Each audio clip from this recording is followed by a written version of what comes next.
"2 a.m. You're picked up by a local government camera entering the apartment. That's clear from the tape. What's interesting is that you're without a jacket in spite of the sub-zero temperatures. Why? My theory would be that your car was nearby. Makes sense. Just left the heat of your vehicle. Must have been close. Maybe even kept it running in case you ran into something unexpected. You could help yourself here. No one wants to see your future go down the crapper. You want to go home? Talk to me. How about something to drink? What do you want? Water? We might have a pail around here somewhere. Milk to soothe your tummy? Soda? You a soda guy? A can of soda rises through the table within reach of subject. Subject reaches for it, and the can disappears back into the table. Have you thought about your family? What will your mother think, huh? Is this the kind of child she brought up? Some people don't care what their family thinks because, frankly, they didn't have much of one. The old family hearth wasn't much to write home about. Their father was a drunk and their mother was an addict looking for her next high. She was on the street. Nothing in the refrigerator. The kids didn't eat.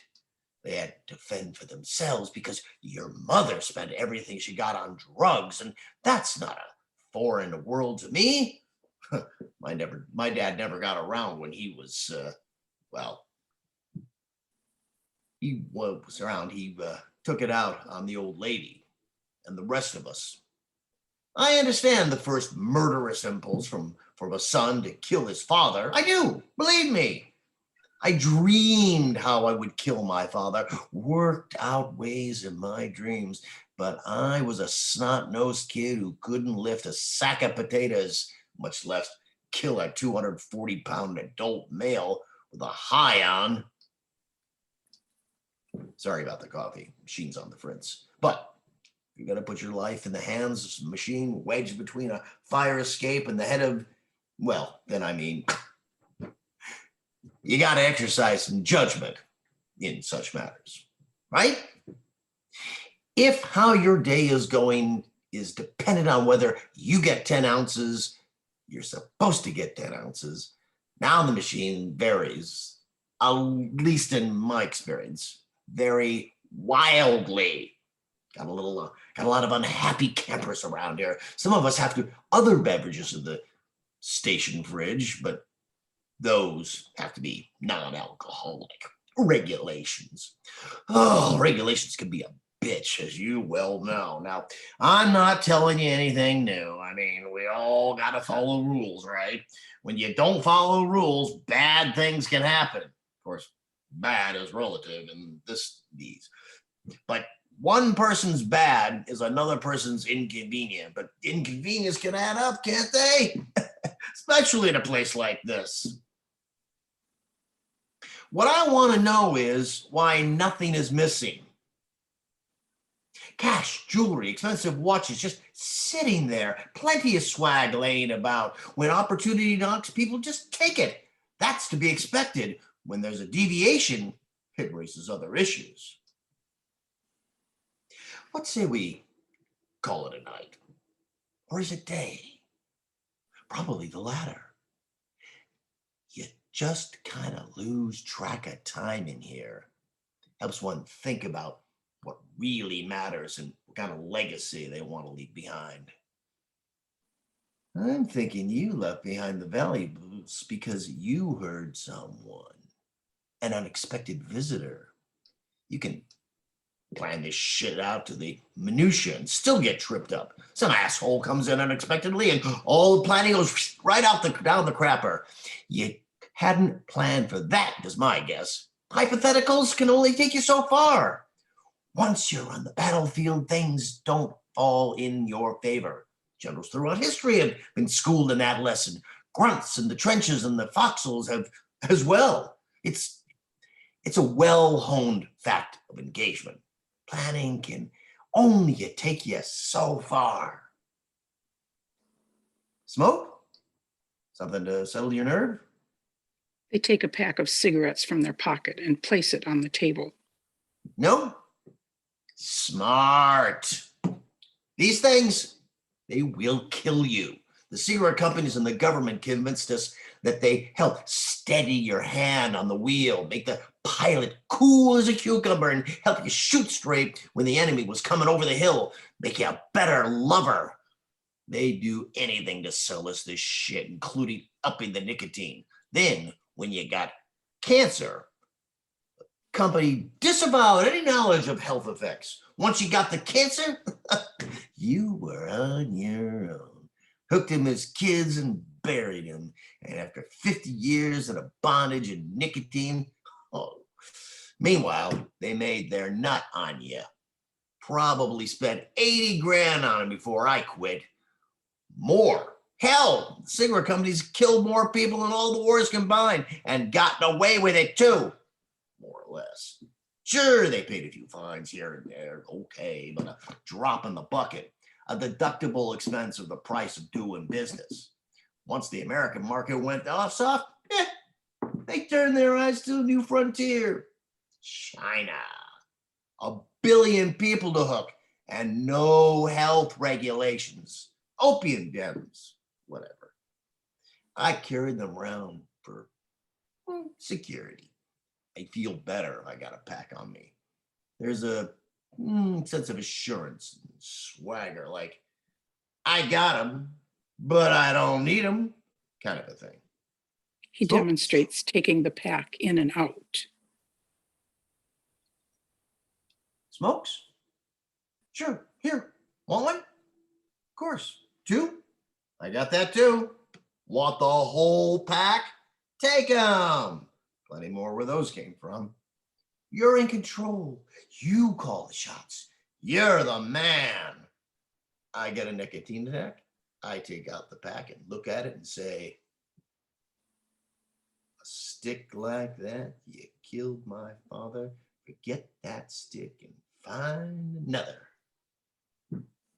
Hell on your skin too. So good for you. Good for you. People pay good money to counteract the effects of the Nico stain. High-priced cosmetics, surgery, hair extensions, plugs, whatever. Money takes you places you never thought you'd go. Am I right?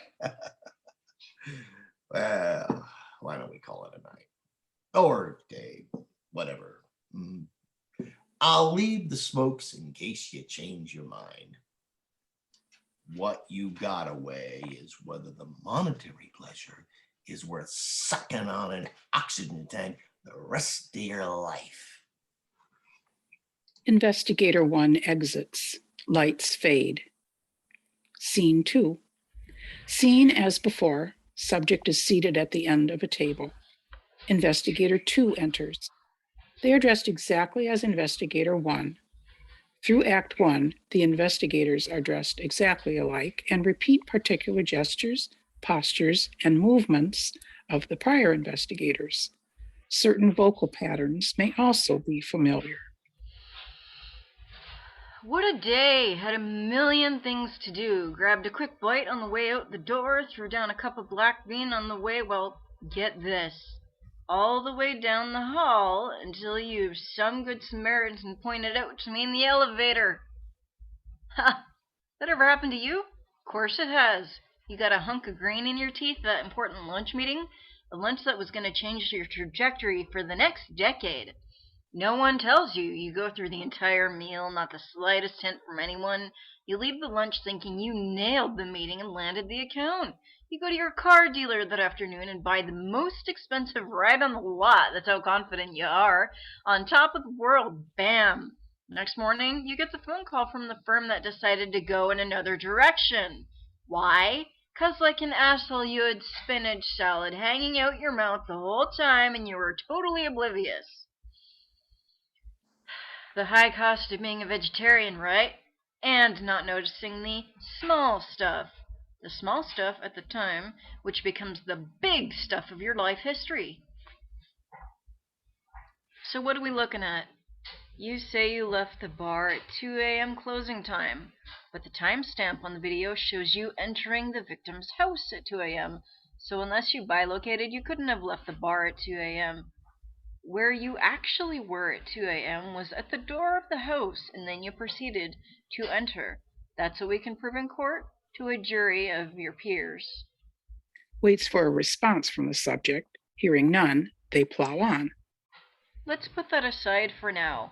We also have an eyewitness that saw you enter the building at around the same time. Now, eyewitnesses have known to be somewhat unreliable, true, but in this case it was an off-duty police officer. So in the eyes of a jury, they're a very reputable source who has nothing to gain but to uphold the truth as a sworn servant of the city. They hold up their right hand. The "so help me God" thing. Granted, the police force and officers in general have had a bit of a rough time in the press as of late. Various hashtag movements have dispelled the myth that every police officer is your friend. But, and this is important, a cop's word still counts for something. This isn't Russia where you're charged and put in a hole in the ground without a trial, or poisoned on some flight to the Ukraine, or rammed through a 10-minute hearing without a court-appointed lawyer who is paid by the state to stand by your side for the optics. No, this is America. Here we do things different. Here we have due process. Now, that due process might have certain advantages for some people over others, but, well, it's to be expected. No system is perfect. You got a better chance here than in North Korea, right? Although taking down political posters as travel souvenirs without permission in that part of the world is to be avoided, from what I hear. I've got a few photos for you to take a look at. Let's take a tour, okay? No response from subject. Investigator 2 takes 8 8x10 photos out of an envelope, holding up each in turn and laying them down in 2 rows on the table. What do you think those kind-hearted people of the jury are gonna think when they see these, huh? Living color.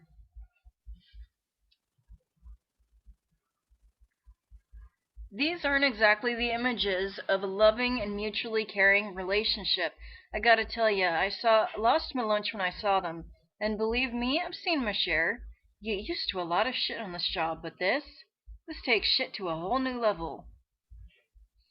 We talked to your mom. She loves you, at least in her heart. Of course, she doesn't know what you've become, doesn't she?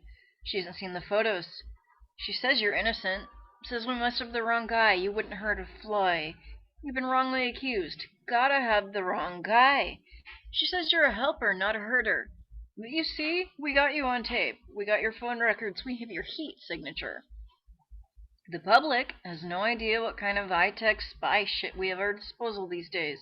No idea. After the attack on the Capitol, there was a real push on the tech stuff to catch the bad guys. A serious initiative. Closed-door committee meetings. Top secrets going on. You had to have the highest security clearance to even see the list of the people on the committees. Hell, POTUS couldn't even get a copy of the list.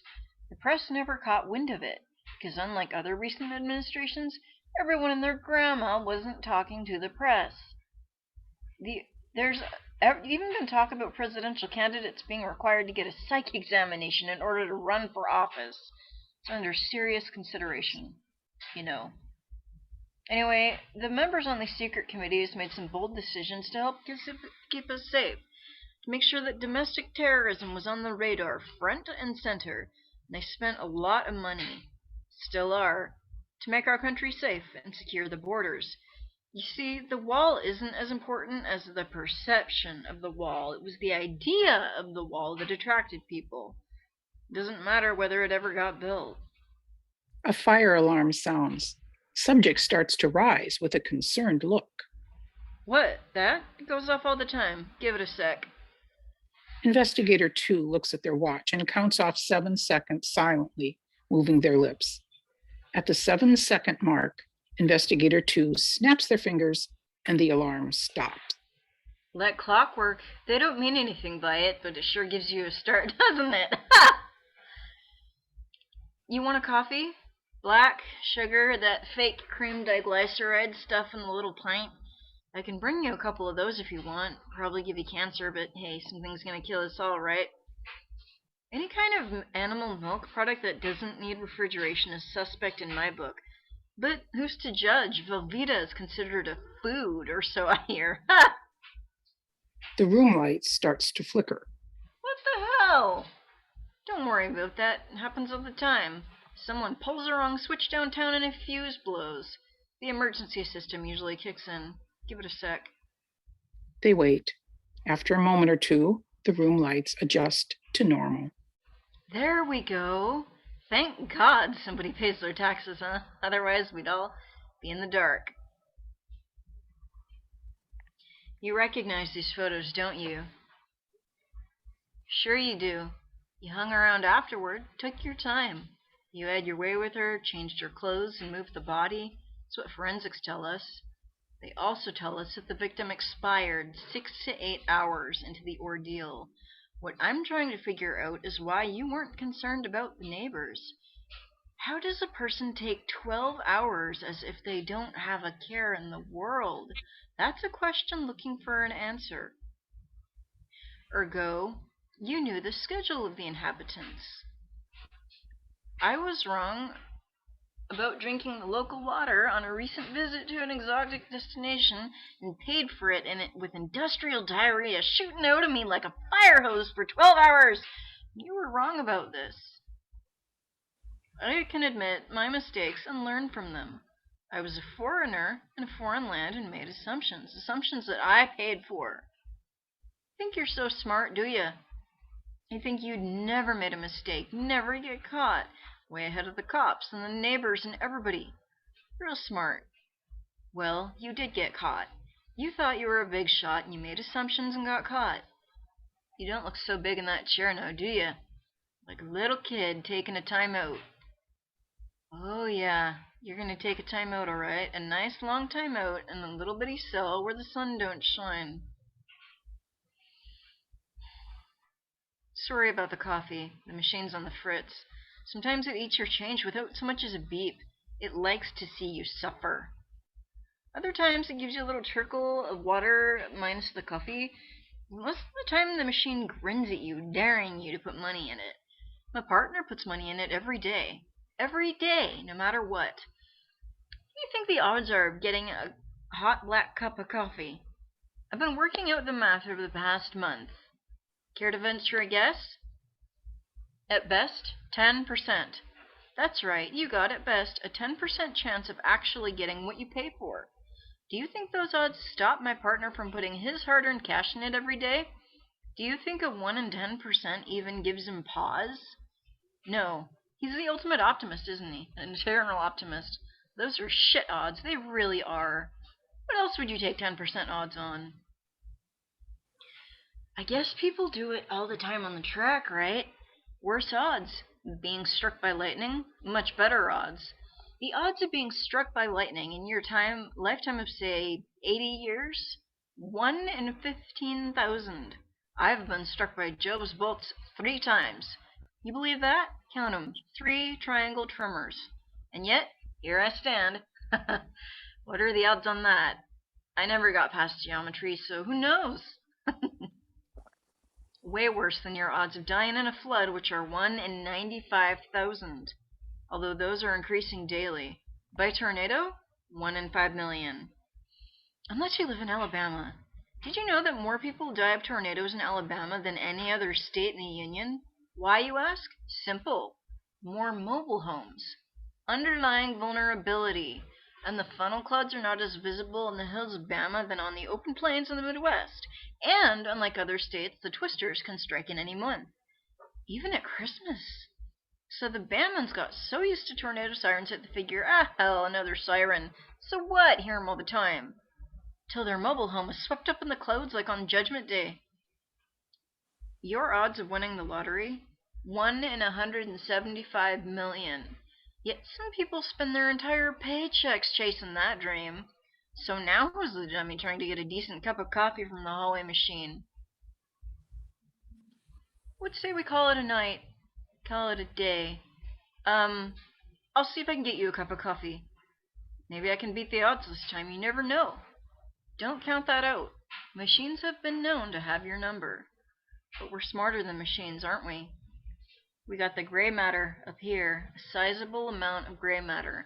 If a lab rat can outsmart a machine, there's hope for you and me, right? Write it for me, okay? Places pad of yellow paper and pen on the table. Write it out from the beginning. All of it.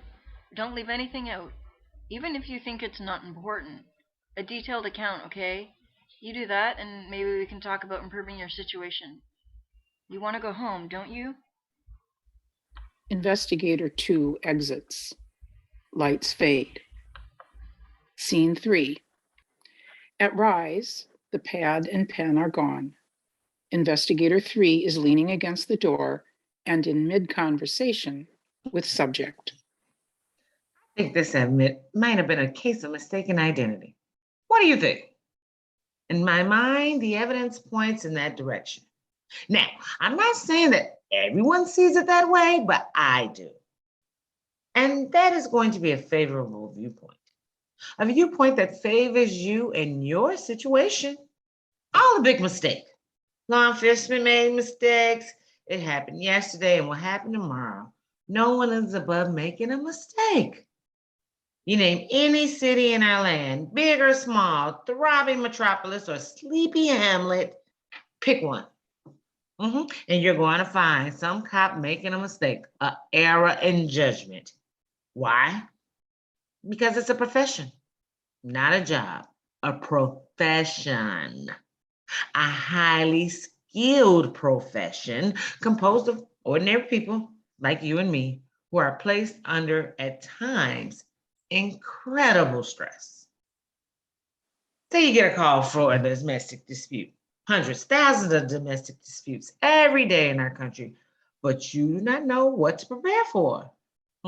Is it going to be a case of a woman being abused by her boyfriend? Are there going to be kids in the apartment? Is there going to be a firearm involved? Are these going to be people that accept you and what you're trying to do, having them and their neighbors' best interest at heart? Or are you going to knock on the door and get shot in the chest without so much as a hello? Is that how it's going to end for you?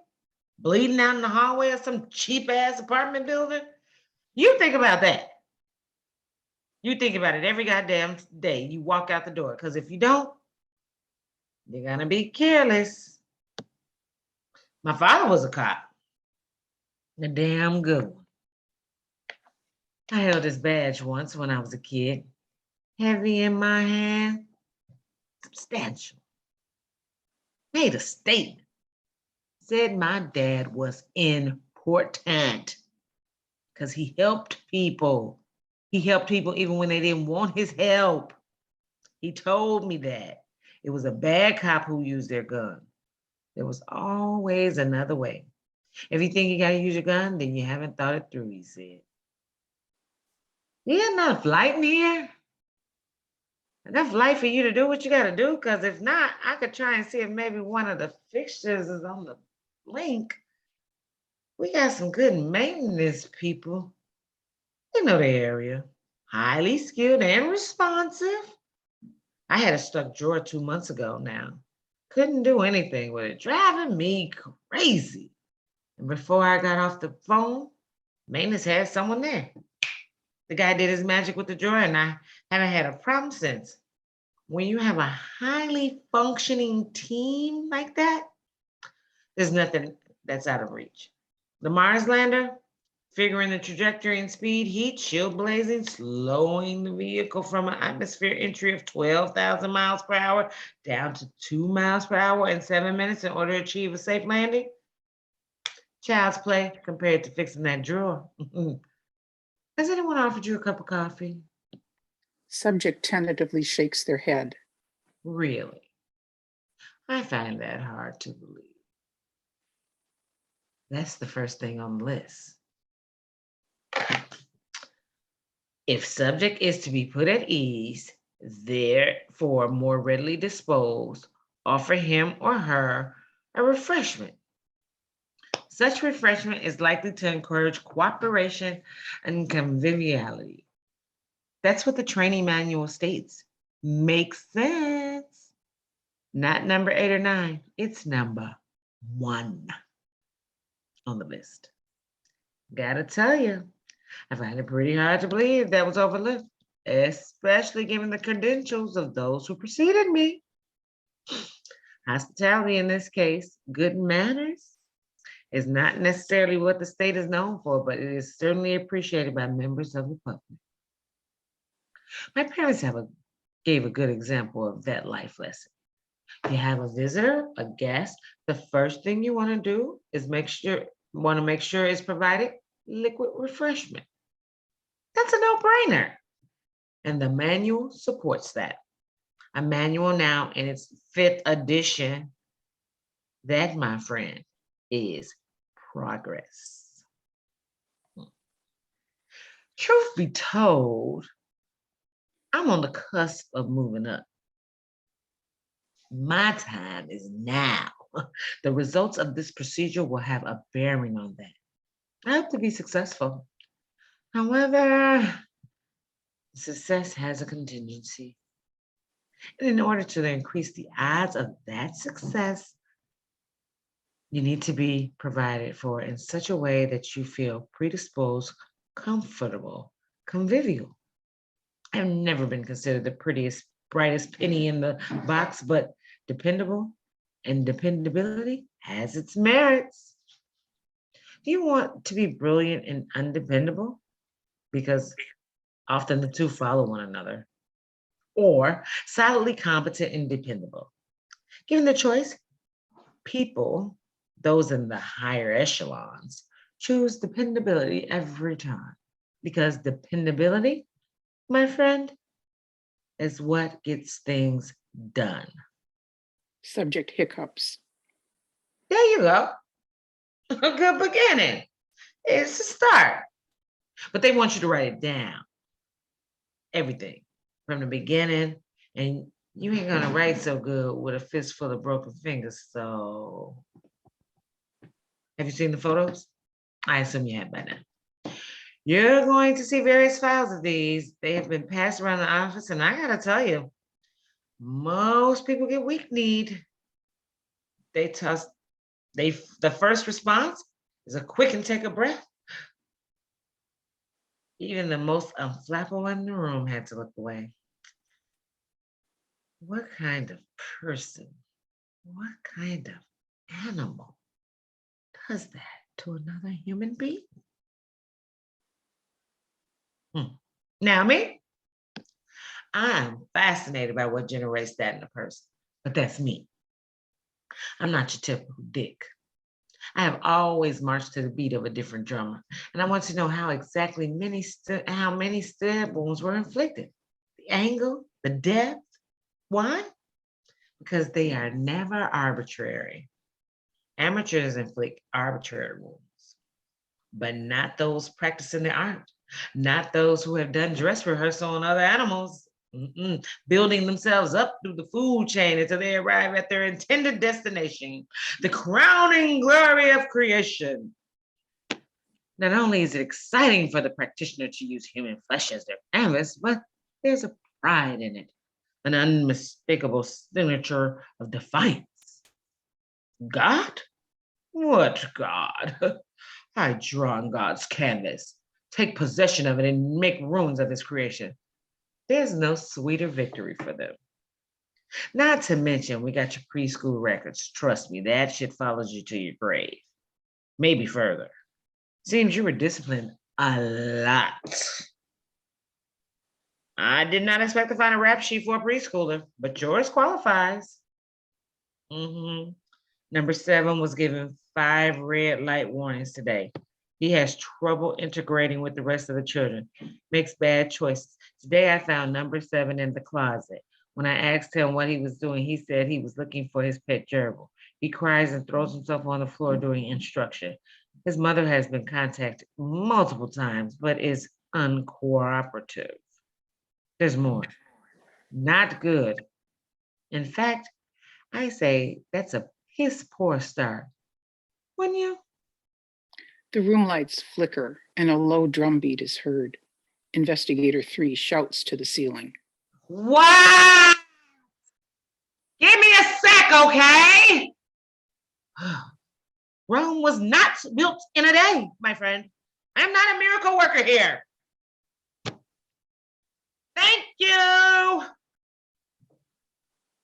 Anyway, I was discouraged from taking the entrance exam. My looks don't exactly win me any friends. Never have. They are, in fact, attractive by anyone's standard, but I get it. That's why it's tough to get a good interview. People take one look and wonder why I haven't seen a good plastic surgeon.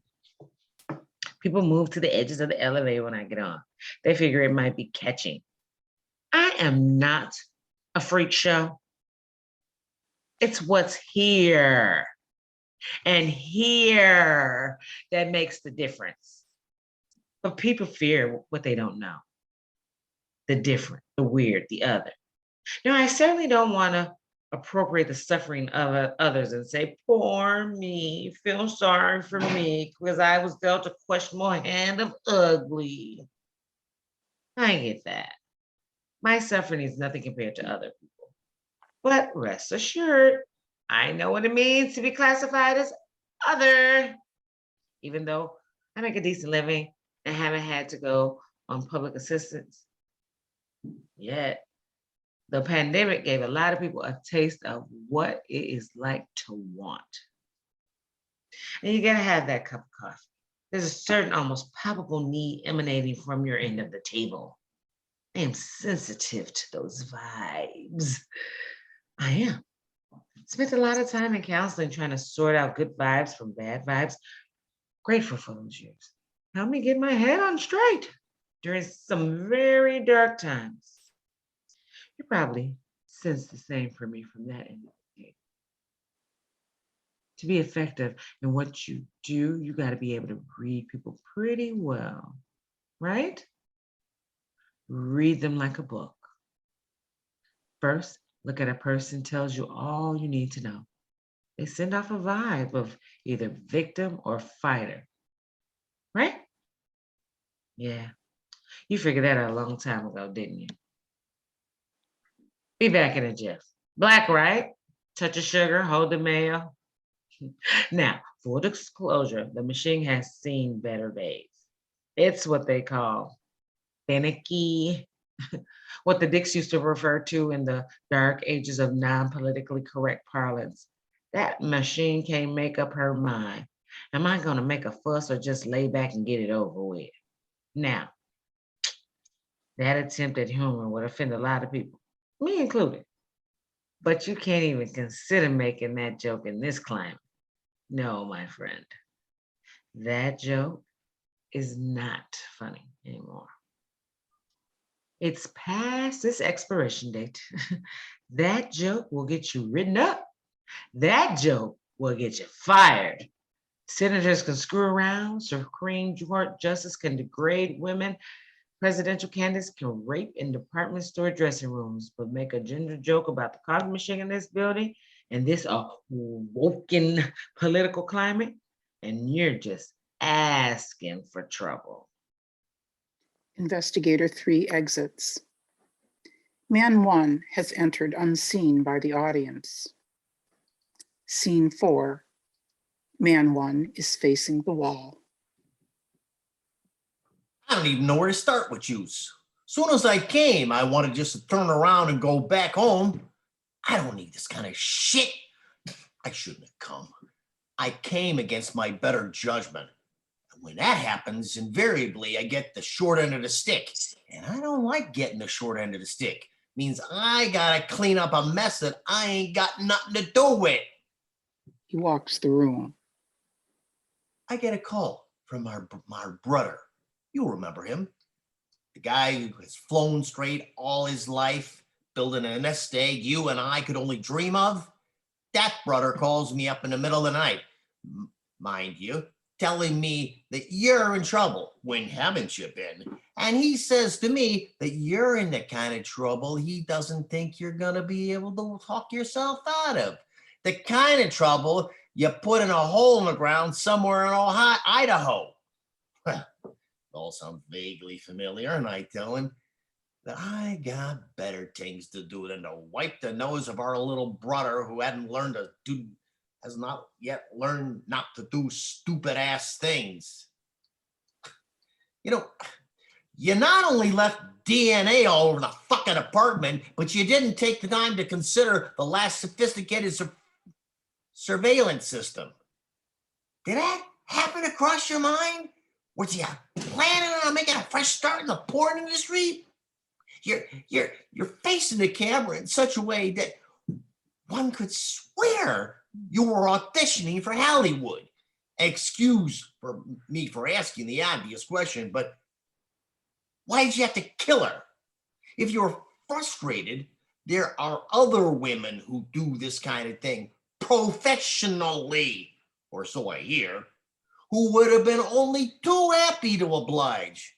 Then, if you decided you couldn't resist your urges and had to kill a whore, well, that kind of comes with the territory. Ain't a lot of people gonna make a fuss about that, including the cops and the DA. But when you decide in your infinite wisdom to rape a high school valedictorian who was on her way to Harvard, who has parents with the financial resources to try you multiple times in case of a mistrial or a hung jury in an elite jurisdiction, well, that's just plain stupid. And you killed a black valedictorian. Now, if you'd done that half a century ago in this country, it would not have made the front page. It would have made Section D. Might not have made the news at all. Hard to say. Certainly not in this part of the country. You would have been good. But in this day and age, this isn't the 1950s, bro. People care about black people getting raped and murdered now. At least more people care about it. The public identifies with a young black girl on her way to college and her whole life ahead of her. They identify with that lost potential. People have moved on from a mind is a terrible thing to waste to Black Lives Matter. Does that ring a bell? From gray matter to Black Lives Matter? You can't buck the tide. You picked the wrong damn country. Everybody is looking at you now. And the only question is, in their minds, is how much voltage you're gonna get. Because sure as shit, if you don't get the death penalty, and that's what the DA is gonna demand, there's gonna be some dudes in the joint who are gonna have their way, and then you're gonna pray they had fried you. You're gonna wish our mama had never seen our pups, and you never came wailing into this veil. There ain't no kind of justice like prison justice. And mama? Well, you might just say she's a bit disappointed. She had dreams for you, being the baby and all. You always been close to her heart. This is gonna kill her. You know that, don't you? You want to kill our mama? Did you think about mama? 'Cause sure as hell it's gonna mean you got our family name spread out all over the news wire from here to Timbuktu, and none of those are gonna be able to hide. You think we can go along our merry lives without a care in the world, without your mud plastered all over the place? My boy's getting harassed in school. The kids on the football team ain't gonna leave him alone now. He already had enough trouble coming his way, but now says his uncle's a bad man, a very bad man. You think we don't got to care about that too? I got a daughter. You remember her? You're her godfather, right? You were supposed to be a shining example of her life. Now what does she have? She's got herself uninvited to the class graduation party. The other parent said that she'd make everyone uncomfortable, that our daughter would cast a pall over the proceedings. The rest of the kids couldn't be expected to have a good time partying with a classmate from a murderer's family at the happiest occasion of their young lives. Selfish? Yeah, that's what it is. Just good old-fashioned selfishness.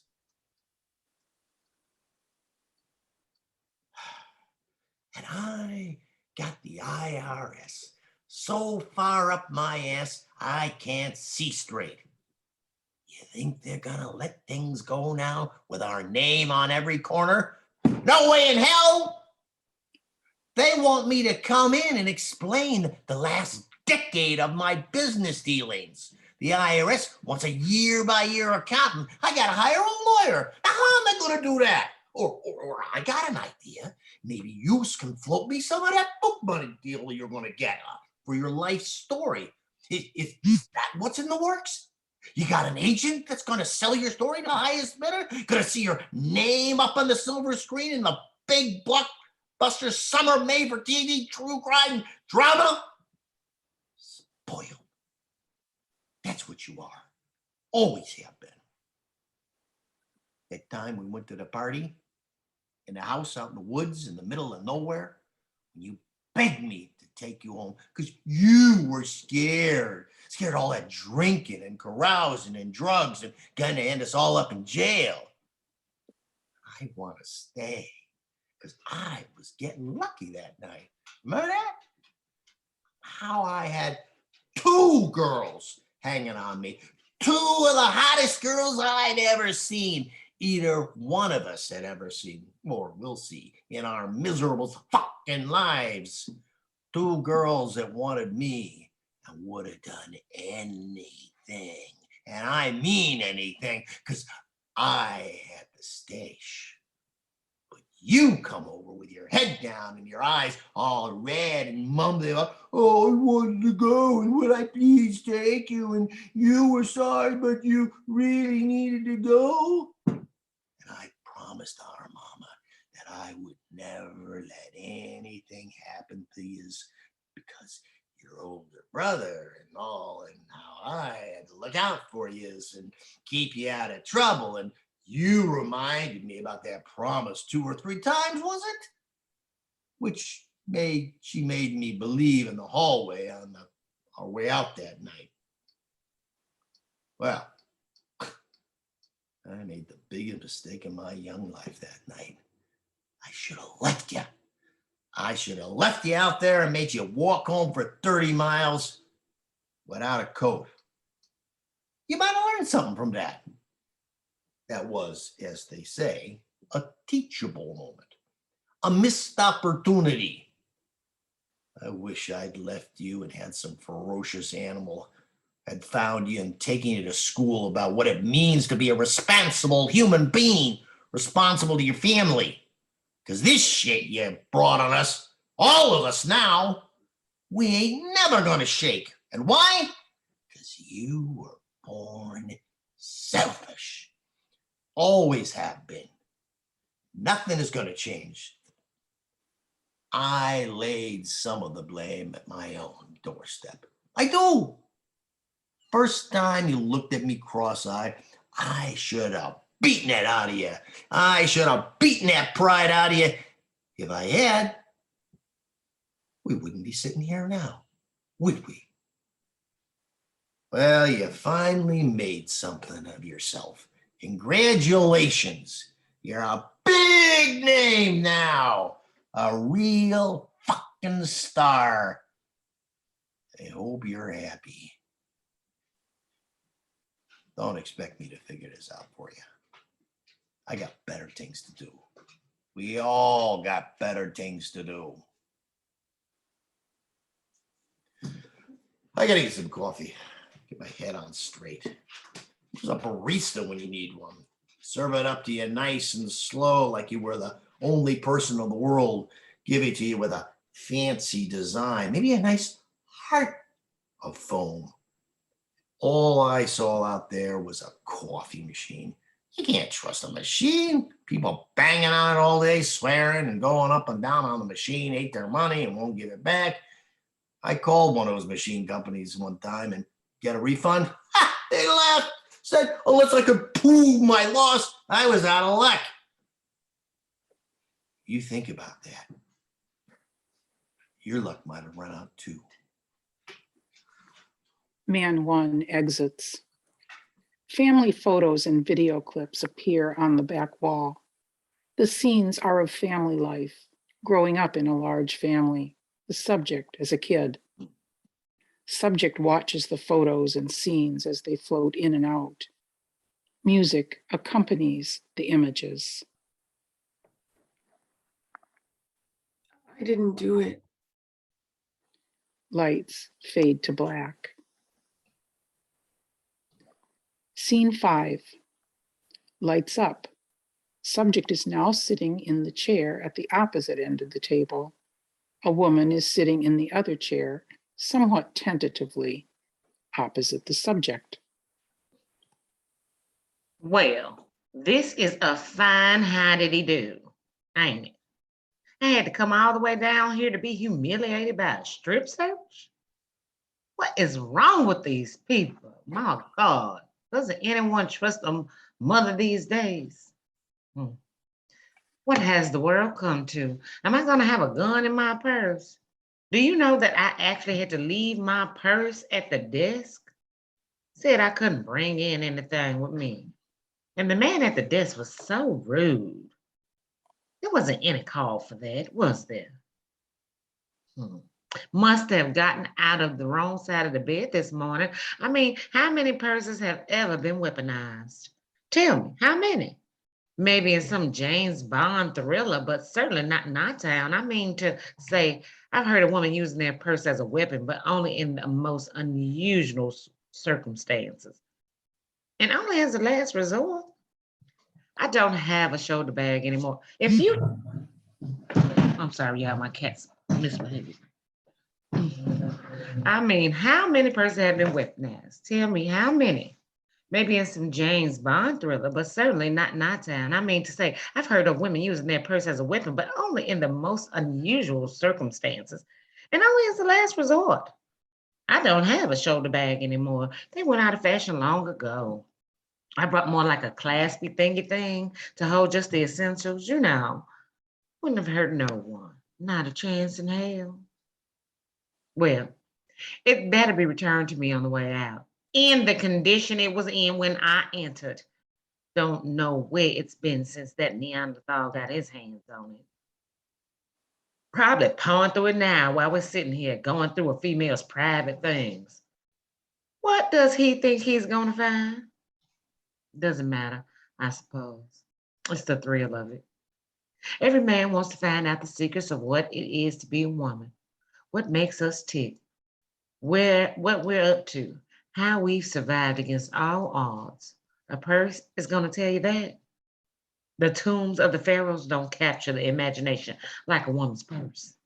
Men just have a nose for female artifacts. Old dirty Kleenexes, bus fare and lint. That's all you're going to find. Maybe a lipstick or two. What is he going to do with that treasure trove? You tell me. It's a violation, if you ask me, a violation of my God-given rights. Nobody has a right to go through a woman's purse. Call me old-fashioned, but some things are sacred. Privacy can be expensive these days. Everyone wants to pry into your business without so much as a do you mind or please may I. Make you lose your trust in humanity, doesn't it? Now look at me when I'm talking to you, please. The least you can do is look at the woman who pushed you out into this world and who has tried against all odds to be the best mother a boy could ever hope for. Subject lifts their head and looks at woman. The other boys came out quick as foes, but you took some work. It was not a natural process. Everyone, including your grandmama, putting in their 2 cents. Your brother could stand and walk on their own in no time, but you were a breach. Cord all tangled every which way around your poor battered blue body. If I'd been in the hospital, they would have cut you out of my body, torn you right from my womb. When you finally deigned to come out, I unwrapped that cord around your neck and breathed life into your little lifeless body. I gave you life twice. Couldn't do a thing on your own, could you? Helpless and blind, like a beggar asking for a handout. For 20 hours, you punished your mama. Never worked so hard in my life. They had to lash me to the bedpost. I thought I was going to die and take you along with me. I hope being breached that you'd be lucky. Cheating death and all. But it hasn't turned out that way now, has it? Some time has passed since that night, but you still need your mama, don't you? You didn't take to the breast, ungrateful child. I always thought that set you off on the wrong foot. They tell me you haven't been very talkative. Cat got your tongue? Got a hold of it and won't let it go? And they tell me that you've been writing hieroglyphics when all they've been asking you is to write a simple story.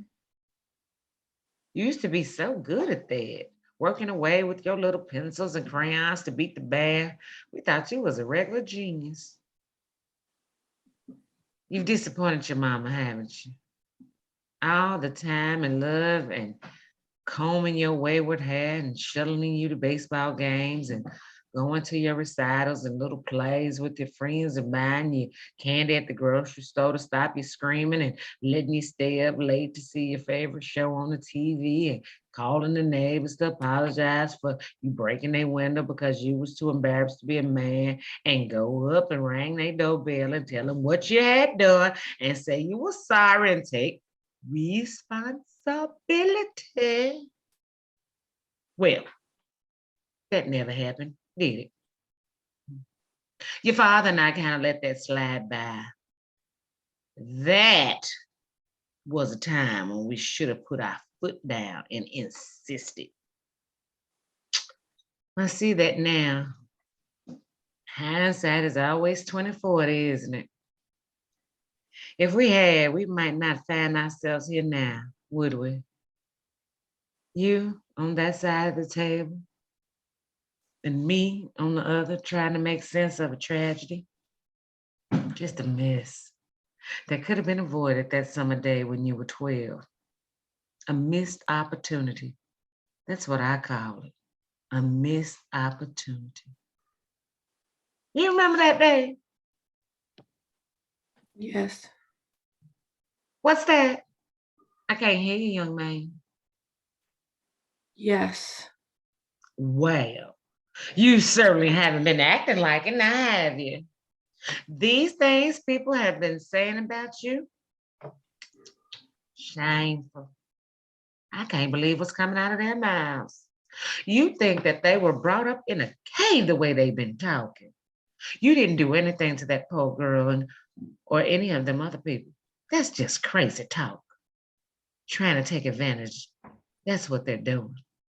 Just because we come from humble means, they think they can push us around. Think they're better than us. Calling us white trash. That's what? That's what they used to call us. Now they have so many names for us. You can't keep up. Well, my father and his father before him were proud men. Don't let them push you around up in here.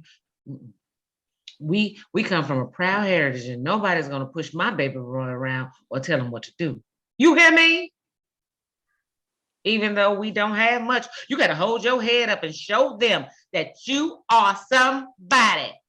Being poor doesn't make you have to look poor. Keep your clothes looking clean and sharp, and you don't got to be nobody's scapegoat. You hear me? You are keeping up your hygiene, aren't you? Sure. You got something? Just take some spit and rub it right off. It ain't gonna bite you, gone. Subject licks his fingers and wipes at his cheek. Other side, boy. Subject wipes the other side of his cheek. Dear Lord, you try your mama, don't you? Don't give nobody an excuse. You hear me? Are they feeding you in ear? Are they? You got to keep your strength up. Don't let them starve you to death. You ask for what you need. You tell them what you need. I came down here and they got all kinds of machines in that hallway, upstairs and around the corner, full of good, wholesome snack food. Now, those ain't gonna last you forever, but they can tie you over till we figure out how you're gonna get out of this. Some real food value in the machines. Vending machines are highly underrated in my opinion. Why, you remember when I fed you kids for a whole week out of vending machines when your father was out of work that one time? You loved it. All of you did. Couldn't get enough of those spicy chips and round creamy cookies. And why? I remember that one day I actually got you ham sandwiches out of that one machine. Popped them in the microwave and we had a feast. You remember that? Just like Thanksgiving, wasn't it? Only thing that would have been better is if we would have had cranberry sauce to go with it. Jelly. That's right, I did. I took a bunch of those strawberry jelly thingies from the fast food joint across the street. I had forgotten that. You always did remember the details, didn't you? Your mama counts on you to attend to the details. You overlook something and you pay for it. My father drummed that into me and the rest of us kids. Guess it kind of wore off on you, didn't it? Guess so. Guess? You guess so? You mean you know so? You gotta cross your T's and dot all your I's if you plan on getting out of here. You hear me? No one is gonna do you any favors in here. You gotta have money in if you're gonna get any favors done in here, and lots of it. These people are not above getting their payday. I'm probably gonna have to slip that Neanderthal 20 just to get my purse back. That's how games play. Everybody gotta get paid. I've been paying people all my life, from the door guy to the shoe guy to the car hop guy to the motel guy that wants to give you the crappiest room they got. They're gonna give you the shit room that no one else wants, the room by the ice machine. People getting their ice at 3 a.m. unless you pay them to give you a decent one. Like in here. What kind of money do you think it's gonna take to get you out of this room? Huh? Don't know. Oh, I'll tell you what kind of money. A lot. A shitload lot. Now, I got some money. I've been saving for some time now. And don't ask me how I came back. I don't want to talk about my financial comings and goings. So if he shows his face and presses you to tell him where the money is coming from, I know that you might, given your past history, buckle into him. It ain't much, but it might make a difference. You can stand on your own 2 feet and look the man in the eye and spit in it. That's what you gotta do, son. Otherwise, you ain't gonna get no respect in here. Do you think you can do that? Cause if you can't, then I'm just flapping my gums, and you gotta do more than that. You gotta do more than try. You hear me? You're not a baby anymore. No, baby. That's a good boy. You do what mama says. I ain't steered you wrong before, and I ain't steering you wrong now. Now, if you anything to drink. What? A bunch of animals. You telling me that you've been here for 3 months? Has it been that long? By the calendar we keep by the phone. How long do you think you've been in here? Can't really say. Well, if you don't know, who's gonna? The days kind of lumped together. That's because you ain't using the tried and true method of scratching the numbers of the days on the wall. That'll keep you on track. You need something sharp for that. Well, use your noggin. You're sharp, ain't you? Sharp as a tack. You always been a little engine that could. A wall doesn't have to have the final say, does it? Guess not. Don't tell me that you've been in here 3 months and nobody's ever given you the basic courtesy of inquiring whether you wanted something to drink. That's the way you're gonna treat my boy? Not even offer him something to drink? Prisoners of war treated better than that.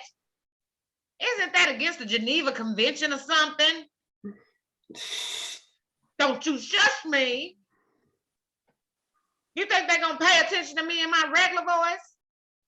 Now listen, you want a cup of coffee or something? There's a machine outside, black or with sugar. You want those crappy creamy tubs? I can probably find some of those.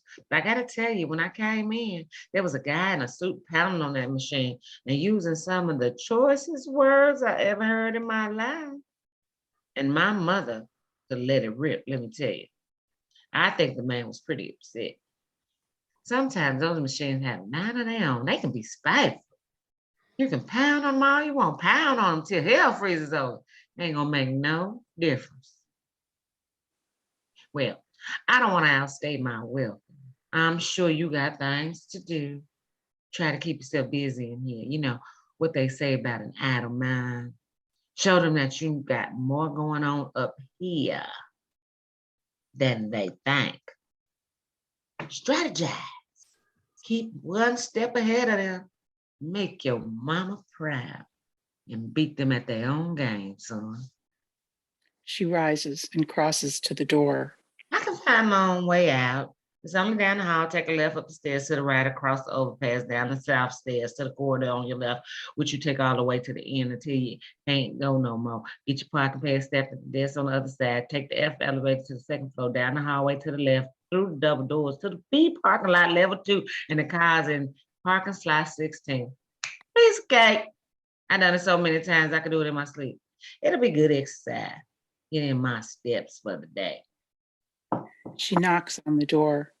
Someone or something opens the door from the other side, although unseen to the audience. Take good care, my boy.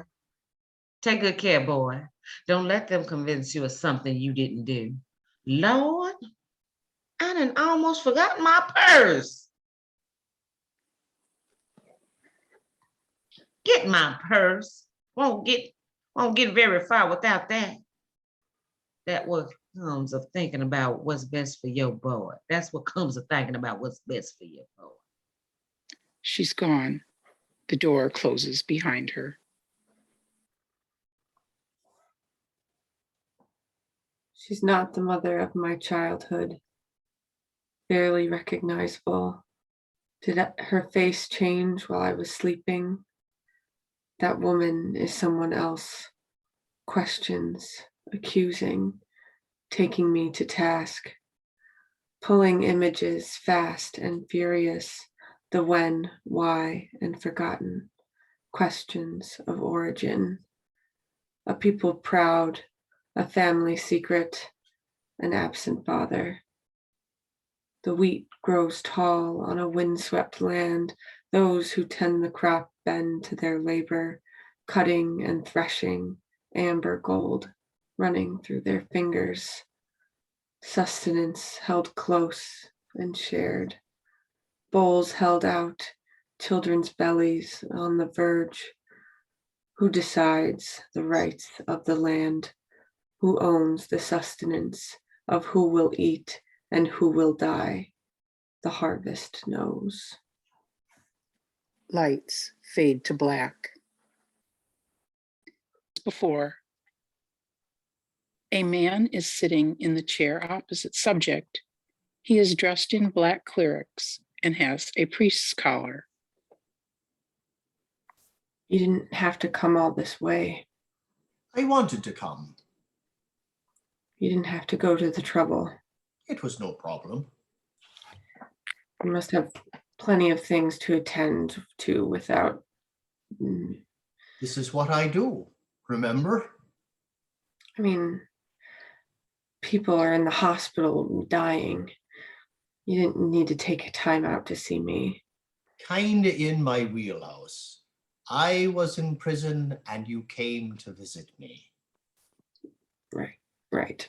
Of course. And tender has been exchanged. Uh, uh, Tender in this case being I've known your family since you were an altar boy, right? right. That's a bond that's never broken. Of course not. Not to mention the dinners, birthday parties, baptisms, marriages, and funerals. Of course. Can't forget those. There's a birthday or two that I wouldn't mind forgetting. A birthday is a time for celebration. One more trip around the sun, one step closer to the grave and to our ultimate reward. If memory serves, your mother was always went out for your birthdays. Yeah, you kind of enjoyed favorite sun status, didn't ya? I guess. The twinkle in your mother's eye toward her favorite son cannot be mistaken. Like a lighthouse on the shore, bringing you safe into a harbor in a storm. That wasn't my mother. Well, of course it was. What kind of a thing is that to say about your own mother? I didn't recognize her. Well, that's because she's been so worried about you. That kind of worry is going to change any mother's face. Do you remember that picture of Mary in the sanctuary when you were at an altar boy? Of course you do remember. We said, "Hail, 3 Hail Marys" every morning in the front of that picture before we entered the sanctuary, and we were the better for it. Got off our day off on the right foot, didn't we? But those lines in Mary's face weren't just an artist's depiction, were they? Those lines were divinely inspired. God led the hand of that artist to show a mother's concern for her son, a mother's concern for a son who was up against it. Up against a whole bunch of very unhappy people who wanted to harm him. Do you understand what I'm trying to say to you? I think so. You have a mother who is no less concerned for you than Mother Mary was for our Lord and Savior. So you're just going to have to forgive her if she has some worry lines in her face out of motherly concern for her son who is in very serious trouble and for which she nor anyone else can see a clear way out. Now, you can appreciate that, can't you? I suppose. People, mothers look worried when they don't know how to help their sons who has dug a hole for himself that he might not be able to climb out of. Mary's son was in trouble and you're in trouble. Now, the question at hand is, what are you planning on doing about it? Because trouble without a plan is like a gopher in a floodplain. You gotta get to higher ground. The truth? Now, what kind of question is that to ask of a man with a collar, not to mention of a personal family friend? I haven't done anything. Isn't that what you said when you were caught drinking the communion wine? I was thirsty. And stealing from the collection basket? That wasn't me. Well, David said it was your idea, and David has always been a good boy. A great kid, beloved, in fact, by everyone. I didn't do this. Don't lie, son. Lying isn't gonna help you anything. I told your mother that military school would strike me out. She'd have none of that. Said you were a good boy. You fooled her, didn't you? You fooled everybody except me. I should have reported your theft to the police and recommended a juvenile detention facility. But that's water under the bridge now, isn't it? What you need to do is get yourself right with God. And if I've learned anything from my time on this earth, it's that God does not take shortcuts. The road is going to be long and steep, but he will give you the strength. I didn't do anything. Sin can lead us into believing a lie, because the Prince of Lies has been conniving on your soul your entire life. Just wheedling and insinuating and conniving to beat the band, hasn't he? And you've just been dancing right along with him. I saw pictures. They say I murdered a girl and did things and Well, you've got to face up to it, son. Face the music and take it like a man. You've done grievous wrongs and someone has to pay for it. Do you think all this is just magically going to go away? That they're going to come in and say, golly, we were mistaken. We made a huge guffaw. We must have mixed up the blood samples in the lab, and now we realize our mistakes. Please forgive us, please. You think they're just gonna give you a get out of jail free card? no, but Or maybe you expect someone to take your place. How about if we let Father take my place? He's not doing anything special with his life. Why doesn't he just take my place? A fella who has his whole life ahead of him and rot in here for me. You think that's gonna happen? You're sure as hell right that's not gonna happen. Not unless Father has a screw loose somewhere. of course not.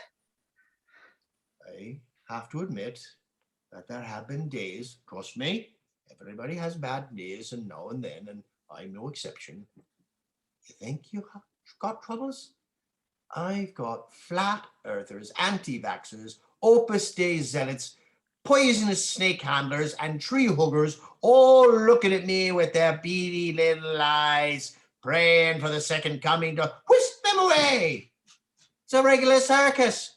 We have all seen bad days. Some people would like to see me strung up there on the cross with our dear Lord. Maybe that would give them some peace. Likely it would. But having a bad day doesn't mean you got to go and kill people, does it? Sorry. Well, thank you. That's a step in the right direction. Did you hear that? That counts, doesn't it? Taking personal responsibility is the first step to wholeness. Once you start on that path, it gets easier. It's never easy, but it gets easier. You understand? I think so, but But what? I don't know what I'm supposed to have done. Now that's a step back. And I don't got to tell you that your mama is going to be disappointed when I give her a full report of yours and my meeting. I'll tell you what, let's you and me pray, like we used to pray. Pray that neither of us is put to the test. Pray that neither of us is tempted beyond our power to resist. Pray that heaven might open and that God might forgive you the wisdom to get yourself out of this mess. Because make no mistake, that's what you find yourself in now. It's a mess that only God can untangle. If, and I say this in faith, if God has a mind to untangle the briars and put you back on your feet, those burrs can be a devil to get out of your hairs. Burrs ain't gonna leave on their own. Sometimes you just got to be a man and cut them out. God is here with us now, and he's offering you a comb, a heavenly comb to rid yourself of those burrs you picked up on your sinful path.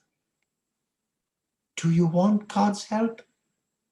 Will you receive God's heavenly comb? Yes. Don't go trying to fool God on this, boy. God does not like to be fooled. A sincere heart is the order of the day here. Otherwise, have done with it and just fill up this hole with dirt. From dirt you have come, and to dirt you shall go. From dirt I have come, and to dirt I shall go. I ain't asking for no favors. Well, you got to be the first then, because people are in the business of asking the Almighty for favors, aren't they? I suppose. Trust me on that, son. Good, do me this favor, and I swear I'll never ask you for another thing ever again. How many times do you think God's heard that one come out of somebody's mouth? I don't know. More times than you can shake a stick at it. That's how many times. More times than a puppy chases its own tail. On one such occasion, I was at the bedside of a dying man hearing his last confession. I probably shouldn't be telling you this seal of confession and all, but since you probably ain't going to tell nobody here, I'm going to trust you on this one. Anyway, it was at the end of my rounds, and I got a call from a family to stick my head into a man's hospice room to see what I could do. See if he needed a little hurrying along. I usually don't go in for that kind of shenanigans, but the family was well connected, and with the hospital, then let's just say I was not above putting myself in good stead with the powers that be. No judgment here. Well, thank you. That means a lot coming from a murderer. I keep telling you. Right. I know. And the Pope is the Antichrist. We all know about your innocence, son. You may be able to pull the wool over the eyes of some of the sheep hidden here, but the shepherd recognizes a wolf in sheep's clothing. Make no mistake about that.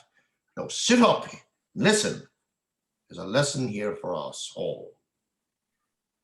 Okay. The man wasn't old. It wasn't a life, long-lived greeting card kind of a thing that everyone can feel good about. He was maybe 40, 45. I don't know. 40-something, you know. Sure. What do you mean, sure? You weren't there. How would you know? I don't. I was just saying. Is that the kind of know-it-all attitude that you got in here in the first place, isn't it? Maybe you could just exercise some of the good old-fashioned patience and let me finish a sentence before you go and interrupt me. Sorry. Yes, you are, aren't you? You're sorry. That one doesn't count. Insincerity dripping from his lips. I'll save that one for the judge. I was going to put your ass away for a very long time. That's who you need to say you're sorry to. Okay. Are you done? May I finish my story? Do I have your permission? Just nod your head. Thank you. You think I'd be teaching the catechism to a third grade elementary school classroom? There's been so many interruptions. Is it too much to ask for you to show some respect for the color and wait until the end of the story before you have to add your own 2 cents worth? So, I go to the man's bedside. There's all kinds of tubes hanging out of him, machines humming all around, lights flashing, beep, beep, beep, beepings, and all whatnot. You'd think it was New Year's party in there, but all the lights. Private room, of course, with all the family money and all. Newest and brightest equipment. Real nice. So I walk over to his bed, and he looks at me with the most pitiful look you could ever see. A dying dog would be the only pitiful look you could compare it with. He reaches out, takes my wrist real firm like. Well, I tried to back away. His strength was overwhelming, but he wouldn't let go. I leaned down, hoping that if he saw me close up, he might loosen his grip. Didn't help. It felt like death had a grip on me, and that I'd be better confessing my own sins, because the old Reaper was right in front of me. He wouldn't let go. My wrist was hurting so much. I started to cry. I did. Not ashamed to admit it. Tears flowing on my hot cheeks. Finally, with eyes burning into my soul, he whispers to me through parched lips, "Bless me, Father, for I have sinned. It's been 30 years since my last confession." But I had to credit the guy for his honesty. Most people fudge on the time frame, and he goes on, tells me that when he was a kid, just about your age, he hit somebody in the roadway on a dark night and drove off. He said he never told anyone, and that he was sorry. And that guilt had been eating him up his entire life, eating him up till he got the stomach cancer. And now it was too late, and that he wanted to get right with God and be forgiven, if God would be willing to grant him such a favor. He'd appreciate it. If it took him getting sick to bring him back to God, well, that was all right with him. He said that God's ways were mysterious, and that we can't reason the whys and the wherefores. Now, what do you think I did?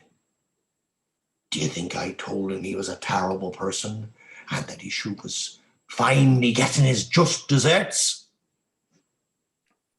That would be a horrible thing to say to a dying man. Yes, indeed it would. I told him that I didn't know what God had in store for him, but that I knew one thing, What's that? that honesty counts for something. And you, son, have that chance now in front of you. A chance for a new beginning. A chance to start over. Even if you do spend the rest of your life here, because God rewards an honest heart. I didn't do anything. Do it! I have known you all your life. You can't fool me. I hope the games are over now, son.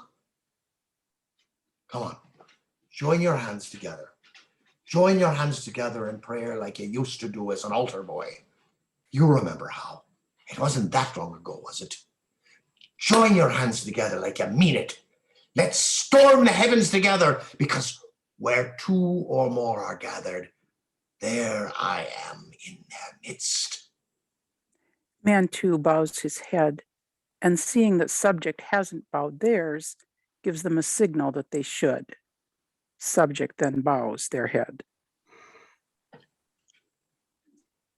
Dear God, Creator, lover of all things, justifier of the unjustified, see your son before you, for he has lost his way and is in need of a miracle to miracle worker. He comes before you, penitent.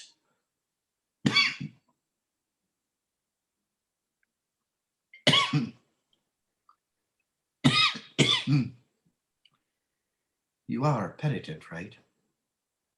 Because we have no right to be doing this thing, asking God for a miracle unless you're sorry. And not any of your run-of-the-middle sorries, but really, really sorry. So sorry that you feel like you've got a mouthful of sand. That kind of sorry. If you say I am. What I say, God's reckoning will break on your head like a tornado unless you own up to what you did. You need to tell those people that you did what you did when you did and how you did it, and that you are sorry. You understand? Otherwise, you're never going to see the light of day again. Everyone here is trying to help. You didn't intend to hurt anybody. Things just got a little out of hand. And before you know it, whoops, I see dead people. Right. It's understandable that you couldn't anticipate that. Sometimes things get a little out of hand and a person can just give in to the tide. And that tide takes them out. They weaken trying to fight it. The tide is too strong and they drown. You see this color? It's a life buoy. And it can save a drowning man. Has on more than one occasion. See how white it is? There is a reason for its whiteness. It's so people can spot it in a crowd, in the dark waters. Black, white on black, a color that flashes in the darkness and cannot be overcome by the evil one. It's a magnet for the wandering soul in need of forgiveness and healing, a mooring place for the lost. I don't say that on my own account or to puff myself up, son. But this color also burns something terrible. Burns like molten lead, hot and heavy, loading my shoulders down. I can tell you tales of when this collar I'm wearing burned my neck. So it was all I could do not to tear it from my neck and throw it to the ground. It burns with desire for the salvation of souls and won't stop burning my flesh until I'm in the ground. Maybe not even then. I'll let you know when we're on the other side. Because God is a jealous God. No one can escape his gaze. God sees you in all your filthy desires. Eve, though she could pull one over on God. Oh, Eve thought she could pull one over on God, didn't she? Figured God wasn't looking, and she soiled Adam right along with her. She had one rule to follow, just one. But she gave in, like you did. And we all have paid the price. And why? Because she didn't exercise a little self-control. You might think that's a story long ago, far away. But it might as well have happened yesterday as far as you're concerned, because that girl was your forbidden fruit, wasn't she? And you gave into that temptation because just like Adam and Eve, you thought no one was looking. No one was going to miss one little old apple plucked from God's almighty tree of life. Were they? Well, God saw you then, and he sees you now. Look at me when I'm talking to you. Believe me when I say that God and the evil one are contending for your soul right now, for your eternal life, and it burns. Your Maker wants to save you from unhealthy desires and wrongful deeds. Your Creator is asking you to stop lying and to stop striving against the tide. I'm extending my hand to save you from the undertow. I am flesh and blood sitting here before you. I'm not a figment of your imagination. You're not dreaming. Even a sleepwalker can accomplish things when they're asleep. I see it every day in my line of work. Don't second guess this God-given opportunity. It may not come around again, not in this lifetime. Believe and doubt no longer. Blessed are those who believe, yet have not seen. And blessed are those who forgive others, as they have been forgiven.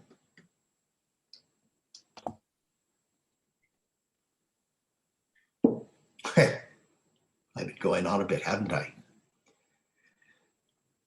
Let you get an edge word in edgewise, haven't let you get a word in edgewise, have I? Oh, this religious talk can be a real turnoff for most people, but not for a former altar boy. These words of comfort have a familiar ring, don't they? Of course they do. They're meant to fortify you in your time of trial. People have no idea what it's like to find themselves in a room like this, do they? They can imagine it, maybe, but until they are tested in fire themselves,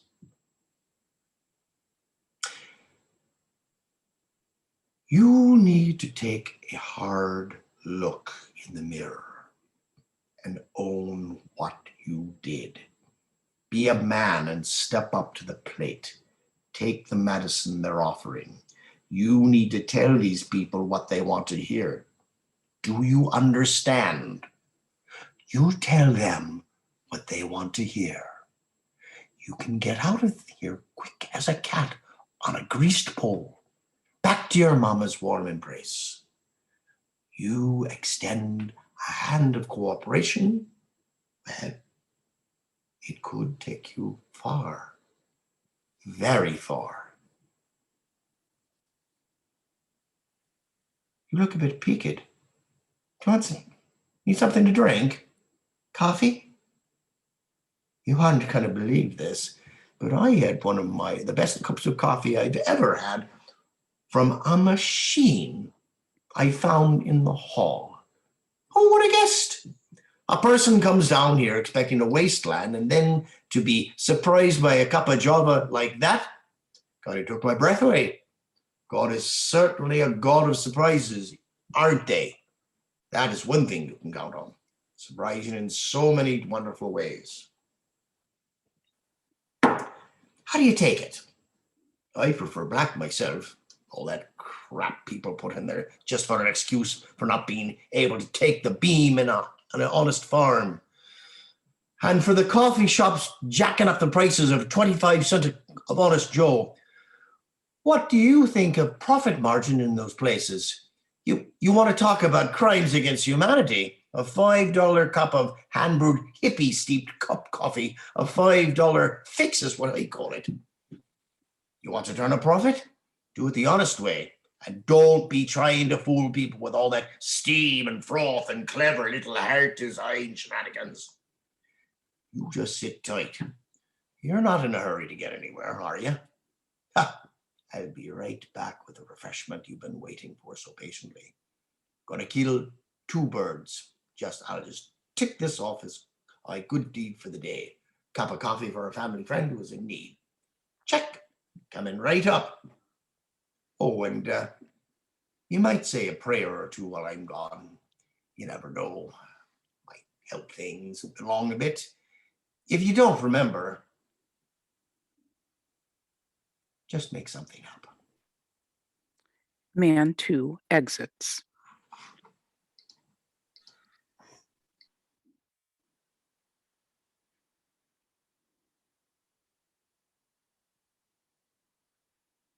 Now I lay me down to sleep.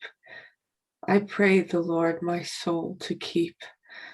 If I should die before I wake, I pray the Lord my soul to take. He begins the sign of the cross with his right hand, the movement of head to chest, stops, and then doesn't complete it. Lights fade to black.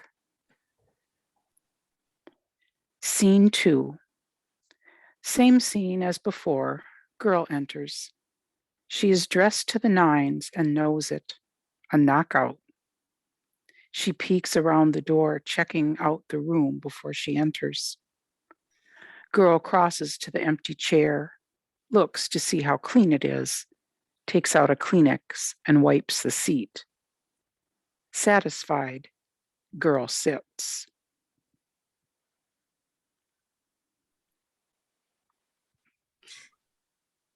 I know you probably don't want to see my face, not after the last time, but I wanted to come. They said that it'd better your chances of getting out of here. I don't know. Doesn't look so bad. You got a floor. It's nice. 4 walls, like to read by visitors every once in a while from what I hear. That's enough for most people. They let you keep the light on. They don't shut it off at night, do they? I can't sleep in the dark, never could.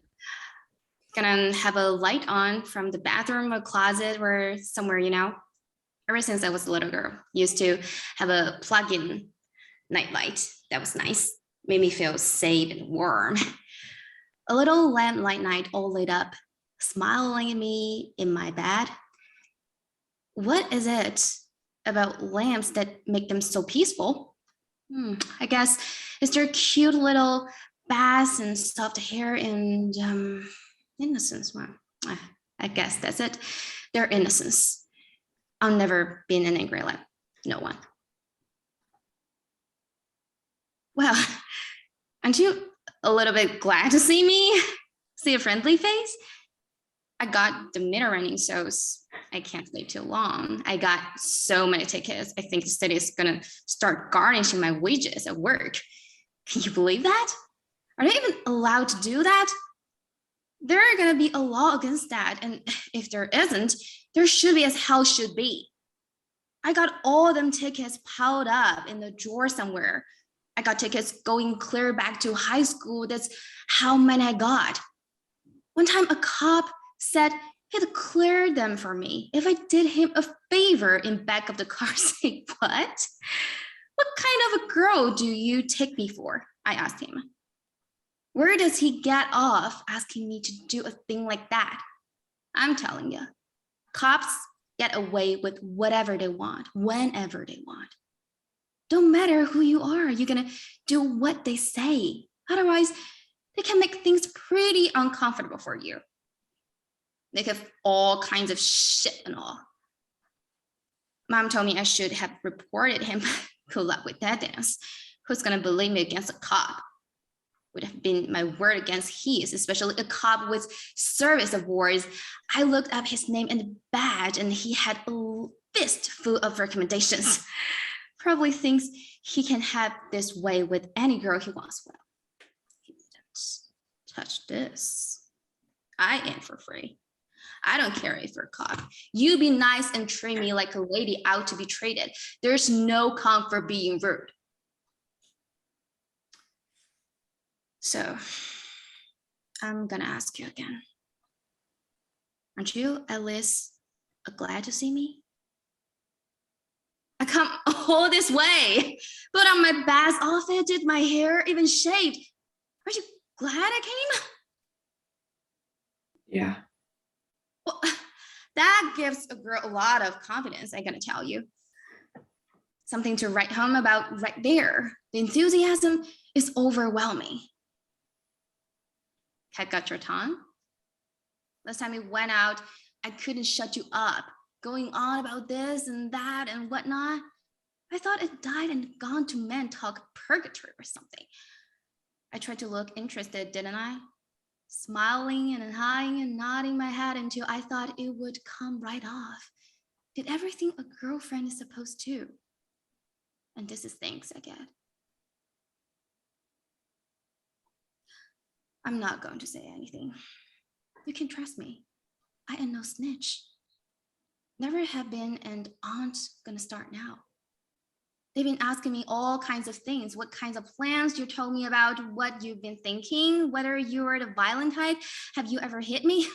I'm gonna tell them that. What a boy and his girlfriend does behind closed doors is a secret found. That stuff is private. Cops wanting to look into our room, give them a sneak peek. All kinds of questions they've been asking me, and I haven't said a word. Don't plan to either. Tell me the truth. Did you do what they've been saying you did?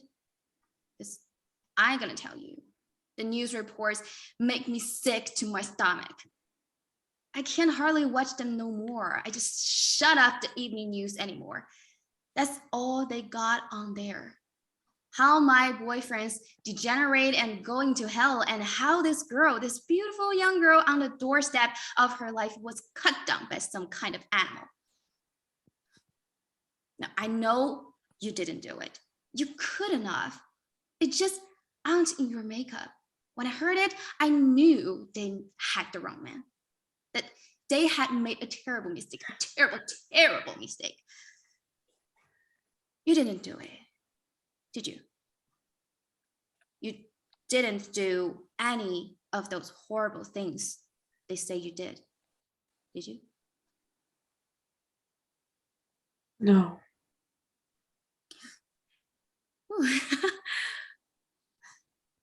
That takes a load off my mind to hear you say it to my face, right off of your face and all. So you didn't do it, right? No. Because if you have done it, I mean, if you were guilty and all, and well, that would put a different slant of things. For a minute, it made me hot thinking about it and all, but I don't know if I could keep on with a real murderer. I suppose some girls could, but not me. Write them for years from prison, but I ain't built that way. Liz, I don't think I am. And you aren't hiding anything from me now, right? Because it's all gonna come out eventually, and everybody's gonna know who did those cruel things to that poor little black girl cheerleader debutant. Aren't gonna be anywhere to hide from the truth when they all come out. You sure you didn't do it? You didn't do any kind of messing with a girl? Didn't I just tell you? I know you did.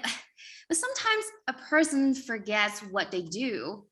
They think they dreamed something that they really actually did do. And then when they try to recall it, they can't.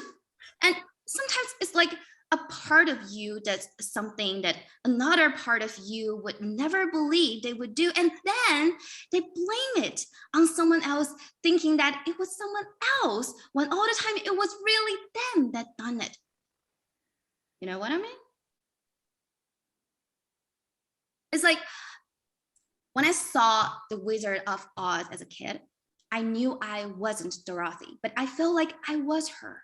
And when her house got blown off in that tornado and she was hanging on for dear life, I thought, well, I got to hang on to dear life as well with all my might.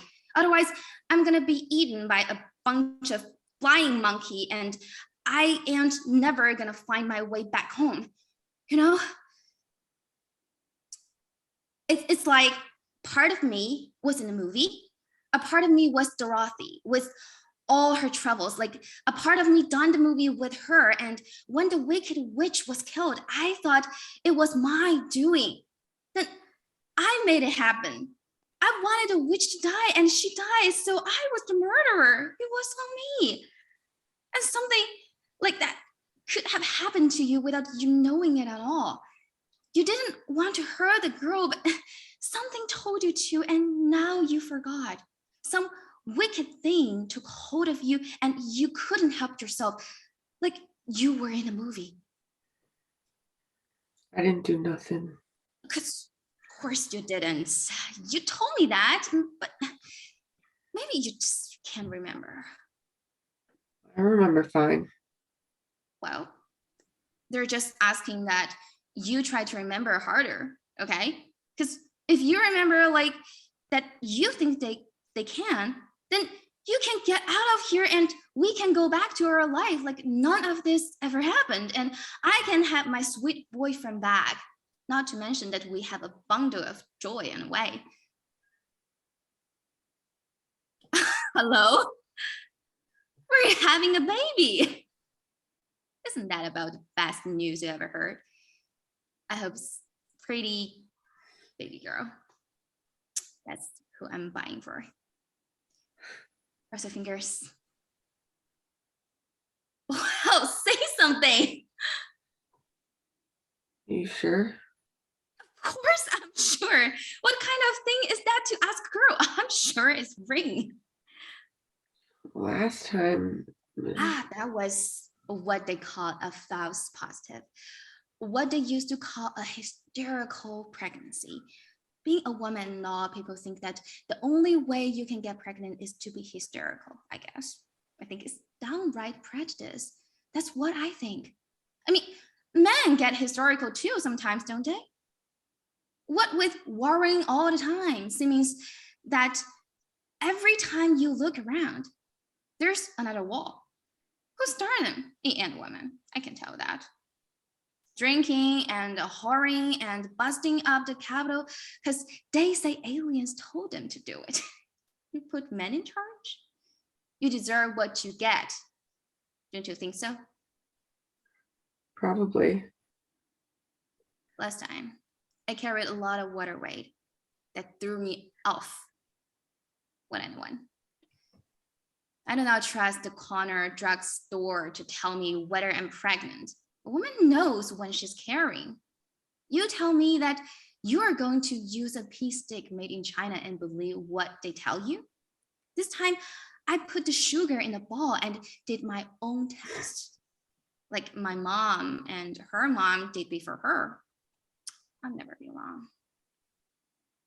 Don't look it. That's because I carry it well. Still getting all kinds of hoots on the street. Hey girl, you looking fine. Probably won't start showing until I'm about to drop. That happens, you know. And if it's boy, well, then we'll just use the clothes we got for a girl for a while. He ain't gonna know the difference or care. All this fuss about boys and girl and confusion about changing one's predilection. Once you switch the faucet, it ain't so easy going back. At least ways, I don't think so. Is there some coffee? Someone has got to have a pot on somewhere in this place, right? You ain't gonna have folks pulling graveyard shifts around here without a jug or two of food, strong hot coffee. That would be inhuman. Like we have at the diner. I can barely keep my eyes open at work unless I pump 2 or 3 cups in me before noon. Otherwise, I'm a zombie. It's gonna be black and it's gonna be strong enough to take my enamelers off your teeth. I'm going to take a little trip. You want a cup? Do a lot to perk up your day. Might lift your spirit.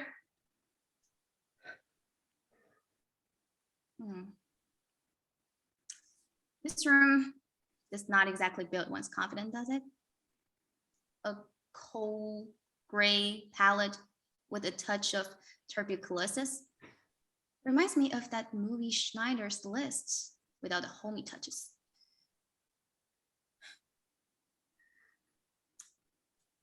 I don't want my baby to be a baby murderer. I mean, a murderer's baby, the baby of a murderer. You know what I meant. That is not putting a good foot forward on one's life path. It will not hold them in anyone's esteem, especially if we name him Zane. Aren't nobody gonna mess with our Zane on the playground, long as you do what is right. The first time my baby is caught the son of a murderer in school is gonna take a toll. He aren't never gonna forget it. Gonna scar him for a lifetime. Probably gonna find him driving his car into the lake someday or pumping off a bridge. Not, as they say, a positive trajectory. They want you to write it down. That aren't so bad, is it? That aren't so hard. You can do that standing on your head. You're so good with words. Just write it like they want it to sound and do it quick because This baby is coming. I'm nobody gonna hold up this train and when he does come, right? I want you home with us and everything back to the way it was before the nightmare started. Now, I'm gonna get you that cup of coffee. That is, if I can figure out which way is which down here. And I'm gonna pee like racehorse. There are no signs to help a person find their way, not one. All there was a man at a desk that pointed his finger and I had to find my own way. Lots of help he was, twisting and turning down his hallway, and that until I was out of breath. Of course, being in my condition didn't help matters, but I preserved and found my way. And that's what you're gonna do now, is persevere and find your way. It's not like you got a bunch of songs that's gonna make the way clear for you. You gotta search your soul and plot it out. Do the right thing for your mama and your family and your baby. Do the right thing for me. Girl is gone. It seems like she vanished before our eyes. Baby's hand grasping, heartbeats, flowing water, pushed through the bit, hard in your mouth. Lights fade. Scene 3. Lights up, scene same as before. A man enters, clipboard and notebook in hand. His hair is longer than one might expect. He has a necklace and a copper wristband. He crosses to the empty chair and moves it to the upstage middle of the table. He positions the chair this way and that, finally deciding on the correct angle in relation to the table. He sits with clipboard on lap. He takes out a pen from his pocket and clicks the top end a number of times on the clipboard. This may take on somewhat of a familiar rhythm. He stares at subject. He's not in any hurry. He gets paid by the hour. You probably want to know, who is this guy, right? I know you have had a train of visitors, everyone wanting something from you, and that can be exhausting, let me tell you. I know what it's like. I got a stack of paper on my desk growing mold. I'm so backlogged with cases. Everybody needs it yesterday, right? Well, take it from me, they can wait. If they've waited 2 weeks, they can wait another 2 weeks. Don't believe anyone who says they need it yesterday. That's bullshit. All that means is they didn't know how to do their job and they're putting that trip on you. Civil servants are not the most highly motivated workers on the planet, as I'm sure you're aware. The pay and benefits, while better than some, leave a lot to be desired. We tried to unionize a few years back, but the government put the kibosh on that. He was coming up for re-election and wanted to look all hard-ass to his constituents. So, my name's Ron. You can call me Ron. Everyone does. No need to stand on Mr. or Doctor or any other formalities. It's what the man does. Titles are meant to keep us in our place, to deprive us of our voice. It's how the capitalist fat cats want it. Keeps the money flowing. The haves on this side and the have-nots on the other. As long as the have-nots keep to their side of the town, everything's copacetic. Even my kids call me Ron. Hey, they're rebellious. All kids are rebellious. You gotta encourage that. You squelch a kid's rebellion now, you're gonna pay for it later. Why do you think our country leads the world in incarcerations? 'Cause parents insist on being called father and mother, mom and dad. Until you're on a first-name basis with your kid, you will never know who they are. They are a stranger to you on this planet and will remain so until you die. When I was growing up, I knew a kid who had to make an appointment to see her father. He had to be logged in on his calendar in order to talk to him. Result? She spent her life trying to find a father substitute. Why? Because she was never on a first-name basis. Your name is a psychic marker embedded deep. When you're forbidden to use it, to name the person who has power over you from the womb, chances are you end up in here. I've written a whole book on the subject, The Name, Shame, Blame Game. 20 weeks on the New York Times bestseller list. Not a quick read, but a satisfying one, and written for the average reader in mind. None of the bullshit upwardly mobile terminology that says, I'm smarter than you. That's just another ploy from the man.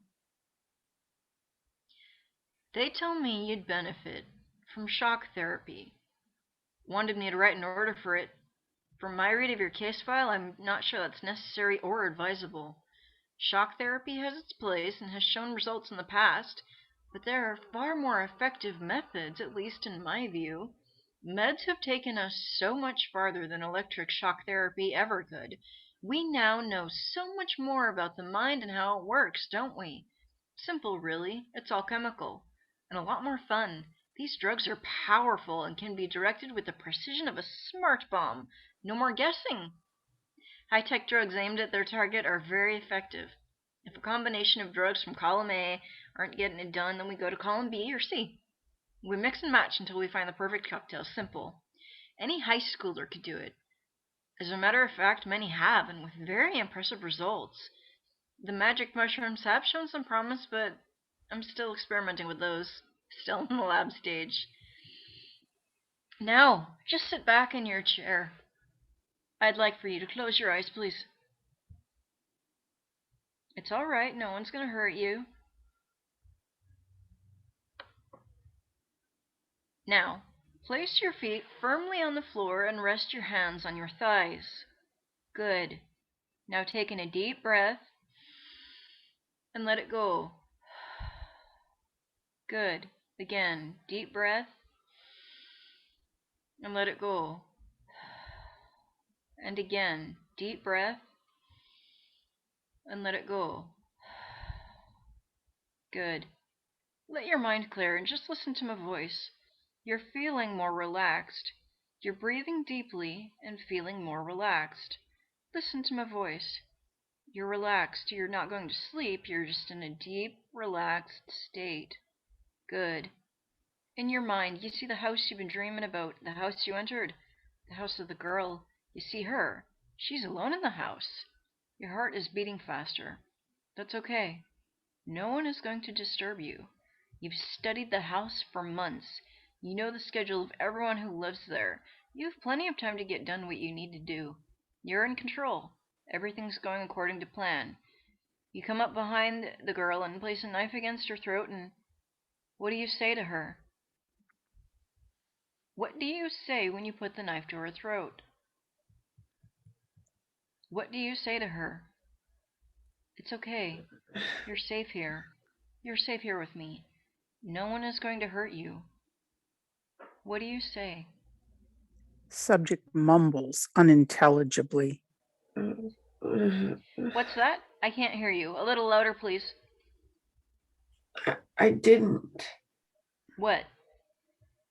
I didn't do anything. That's not what they want to hear. I just want to go home. Well, don't we all? I'd like to be home with my feet up and a cold beer in my hand, but that isn't where we are right now, is it? Asking to go home isn't the ticket. Owning up to what you did to the girl is the only thing that's going to open that door over there. Now, I'm here to help you. Trust me on that. They don't want me to help you, but I've taken a liking to you. I'm not above being starstruck. I think that you're a person that just happened to make a mistake. Everyone makes mistakes. We can learn from our mistakes, but first we have to own them. Owning our mistakes is the first step. Let's try this. I used it when I was in training. It's a game. I say a word and you say the first thing that comes into your head. Whatever it is, without thinking, whatever pops into your head, okay? Okay. Leaf. Flower. Oven. Chicken. School. Shootings. Let's not get political. You said. I know what I said, but it doesn't mean you have to take it literally, does it? Grass. Trees. Cat. Dog. Whale? Climate change. Let's leave the politics out of it, okay? Besides, that's 2 words. Let's try something a little less controversial, shall we? Fill in the blank. I say a series of words and you fill in the blank, okay? Do you think you can do that? Without making it into something it isn't? Don't think. Just say the first thing that comes into your head, okay? What the world needs now is... Love. He doesn't know whether to check his ass. Or scratch his watch. There's a tree stump in Louisiana. With a higher IQ. The porch light's on, but... No one's home. Well, that just stills my... Pickle. I stabbed her with a... Pin. That girl did not have pin marks all over her body. That's not what the lab report says. They didn't bring you down here to question you about pinpricks now, did they? You can lie to the rest of them, but you can't fool me. I'm a liar magnet. I can smell when a person's lying because it stinks to high hell. And there's a mighty foul stench in here. Ron's right. There is a slight tinge of sulfur in the air. Let's just mellow out, okay? Feeling a lot of bad vibes in here right now, and bad vibes are not productive. They take down the room. Let's keep it copacetic. You're okay, and I'm okay, okay? Ron takes out a few Rorschach test blots. He holds one up to subject.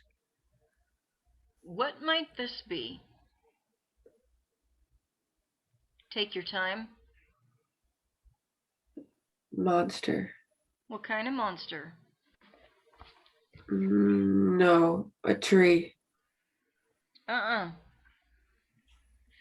A storm cloud. Ron writes a few notes on his pad, then holds up another Rorschach blot. And what might this be? Monster. Uh-uh. No, a tree. Okay. A storm cloud. Ron writes a few notes on his pad, then holds up a third Rorschach blot. And what might this be? Monster. Yep. Or a tree. Sure. Probably a storm cloud. What kind of game are you playing here? Are you trying to bait me? Because if you are, that's totally not cool. Totally not cool. You have seriously taken down the copacetic quotient in the room. Trust me, I don't like being here any more than you do. You do realize that what I write is going to determine your future. I am of a mind to write some very unflattering things in my report, things that are not going to help you. If you want me to help you, then you have to help me, okay? I don't think that's asking too much, is it? Now, I'm going to take you into my confidence. Why, you ask? Because I think you're worth the time, and frankly, you remind me of my son. He's a hellbrand too. It's got to be his way or the highway. You say white, he says black. You say I love you, he says I hate you. You say you can't take the car to the party, he says screw you, I'm taking it anyway. Now, that kind of exchange between father and son is healthy. It's honest. The type of honesty that you need in a family if you're going to get along. The type of honest relationship I never had with my own father. My father was a real piece of work, let me tell you. School was a haven for me, got me out of the house. I dreaded going home at the end of the school day. So did my brother and sisters. We were too scared. My mother tried to run away with us kids a number of times when we were young, but he always found us, and we all paid for it. Our grandparents weren't going to help. They figured it was none of their business. They believed that a husband and wife had to work it all out on their own. You got trash in your yard, you're the ones that have got to clean it up. And that's what you have to do now. You have to fess up what you've done. Ain't nobody else gonna do it for you. If you want to be the man your son can look up to, then face up to your responsibilities. It's not just about you anymore. You got a child coming into this world, and the world is gonna give him enough trouble without you trying to be a parent through inch-thick bulletproof glass and 70 square feet of floor space. Is that the example of a father you want to be for Zane? Seeing his father in a cage? Seeing his father and mother humiliated? Is that the kind of life you want for him? 'Cause I gotta tell you, like father, like son, the apple does not drop far from the proverbial tree. No matter how hard you try, the long shadow of prison cannot be undone in a child's life. Oh sure, he could see someone like me for the rest of his life, putting in his time with his therapist or that, if it's covered by his insurance, when he has a job that gives it to him. But he's never going to shake the stigma. Zane is going to have that brand on him for the rest of his life. A brand not of his own choosing, mind you. A brand that his father placed on him for all to see. Of course, Zane might just figure it ain't worth it and decide to take his gun up to a fishing shack up north, or drive his car into the lake, or swing a rope in the attic. It all comes down to the same thing. Family and what kind of legacy you want to leave for your son. That's the best picture I can draw for you. Are you with me now? They said I could bring you a cup of coffee, but I nixed that. Caffeine should be a controlled substance, but I could sure use one myself.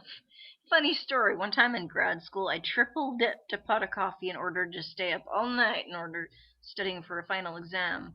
I was sicker than a dog. Learned a valuable lesson that night. What it was, I can't tell you now, but at the time it was crystal clear. Kind of like a bright light showing me the way. Run, it said. Run! This is what comes from taking shortcuts. This is how you will suffer. The road to hell is paved with students who take shortcuts. Kind of set my mind right. Just what I needed to hear to get back on track. Ron rises, moves chair back to end of table. So, let's get back on track. I think I got everything I need to make my recommendation. A little shock therapy might just be what the doctor ordered. It's not as bad as you think. The movies always make it seem so scary. People in white lab coats, restraints, gurneys wheeling down dark hallways, rubber blocks between your jaws. Ha! It's a bunch of hooey. Matter of fact, it can be quite restful. All of a sudden, you realize you've lost a month, and given your time in here, that might not be such a bad thing. Might seem like a vacation. Everyone can use a vacation now and then, right? I know I could. Ron is gone. Lights fade to black. Scene 4. Lights up. Subject is seated at one end of the table with his head resting on the table, asleep. A woman enters. She is well dressed, briefcase in hand. She's wearing a sterile mask. She sits in the chair opposite subject. She places her briefcase on the table, opens it, and takes out a folder and places it on the table alongside her phone. She takes off her mask and places it aside. She holds up her phone, and the alarm sounds. Wake up, sunshine. Well,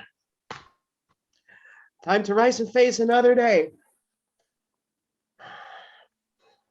Good golly, they keep it dim in here, don't they? How can a body get any reading done?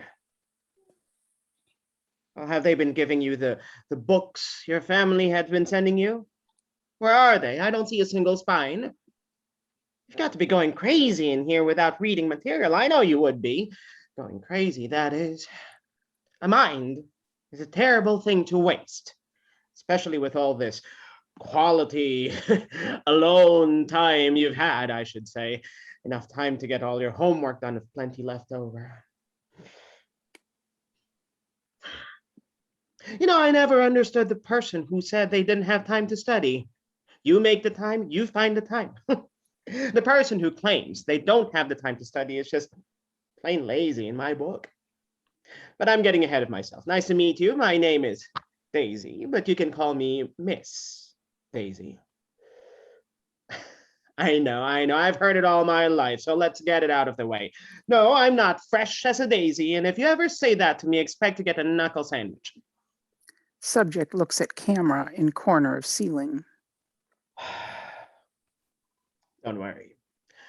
They can't record a conversation. Attorney-client privilege.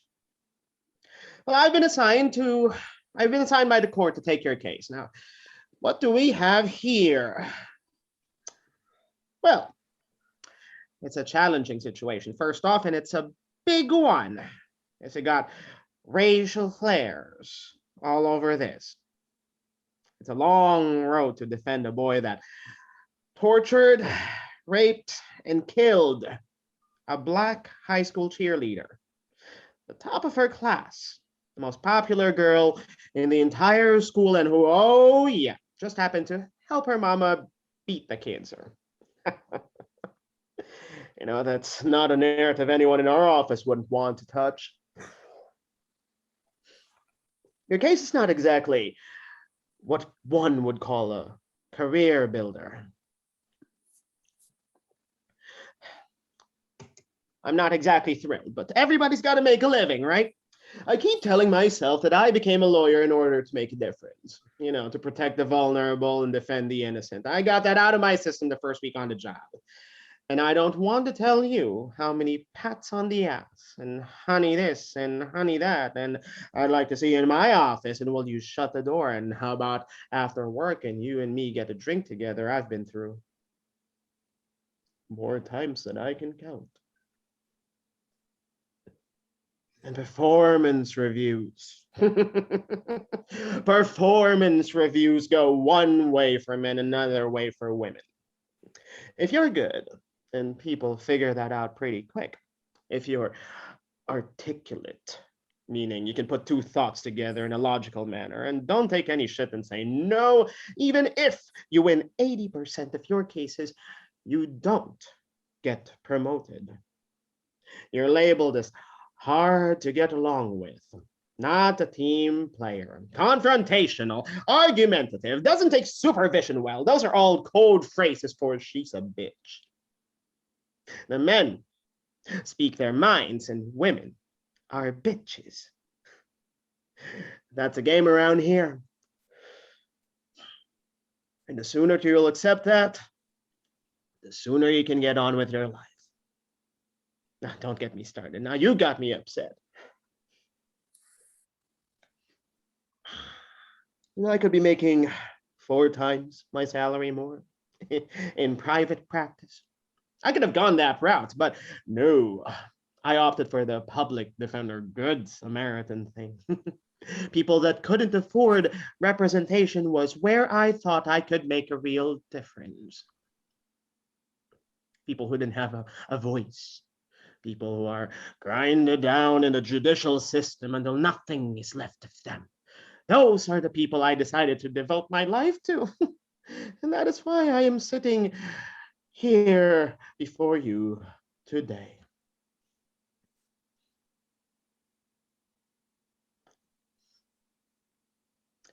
You're not my typical client. You're dripping with white privilege. I mean, that's not necessarily a bad thing. If this were a white-collar crime you were talking about, that would be one thing, but this is first-degree murder with aggravated circumstances, and the DA is going to want Black representation on the jury, at least half. And those folks are not going to be predisposed to look kindly on a white boy. Now, I don't want to know whether you did it or not. I didn't. Did I say you could speak? You just wait your turn, young man. You're going to have to practice not speaking out whenever the spirit moves you. That's not the way it's going to work in that courtroom.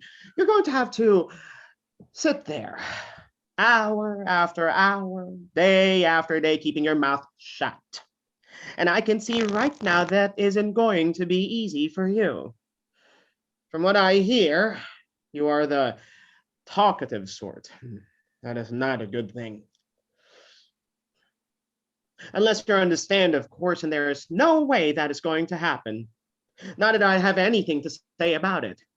Now be cautioned that not so long ago they bound and gagged defendants that couldn't control their vocalizing in a courtroom. It's not a pleasant experience. Now, let's go over our strategy, okay? I'm sure you've watched enough true crime dramas to know that the prosecution has to inform us of the evidence they have, at least in this state. Discovery of evidence is what it's called. They can't hold back on what they got in order for us to mount a proper defense. Although I do long for the days when the defense held up the incriminating article with the thrilling exclamation, "If the glove doesn't fit, you must acquit." Boom, game over, check and checkmate. The fat lady done sang. That's high court drama that goes viral and gives you a groundswell of support. Now, the lawyer who pulls that trump card is going to have every legal practice in the country knocking on her door and offering her a place on their team after that coup. Now, in that case, the cops screw up royally, but you can always count on that. Sure, cops usually screw up somewhere, but it isn't always so obvious. And they got other cops covering their asses, so plus the defense has to raise guard in their favor. So that is a big plus for their side.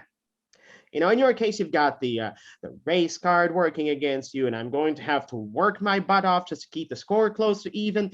Now, all we have to do is create doubt in one juror's mind, reasonable doubt.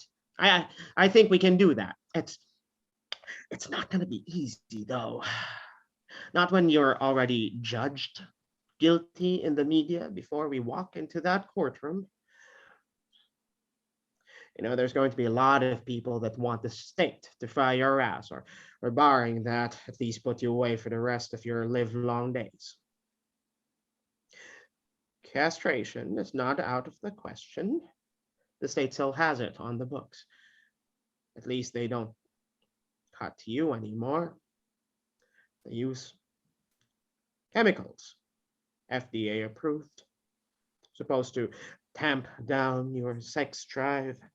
You know, I wouldn't be surprised if the prosecution asks for that, especially given your criminal history. What? Did I ask you not to interrupt me? Now, one thing they do have are the photos from the crime scene. You got a suit?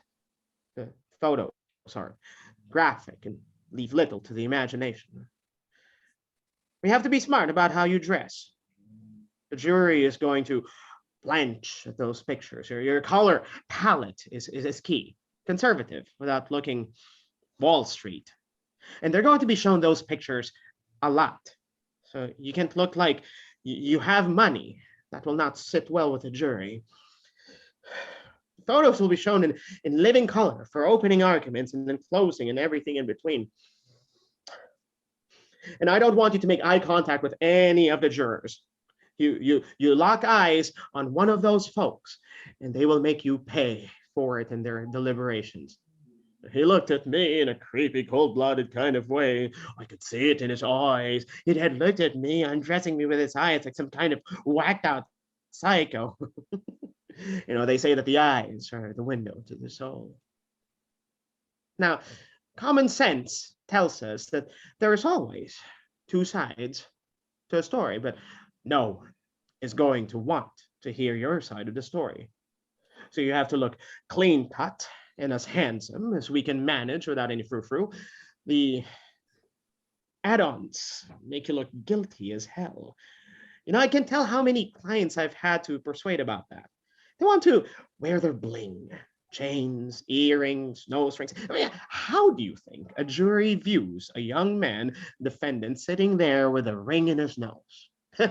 Now, I'm not the fashion police, but that's just plain not smart. You have a suit, right? Subject shakes his head. You'll need one. And I'm not paying for that out of my salary. I'm barely making the mortgage. I know.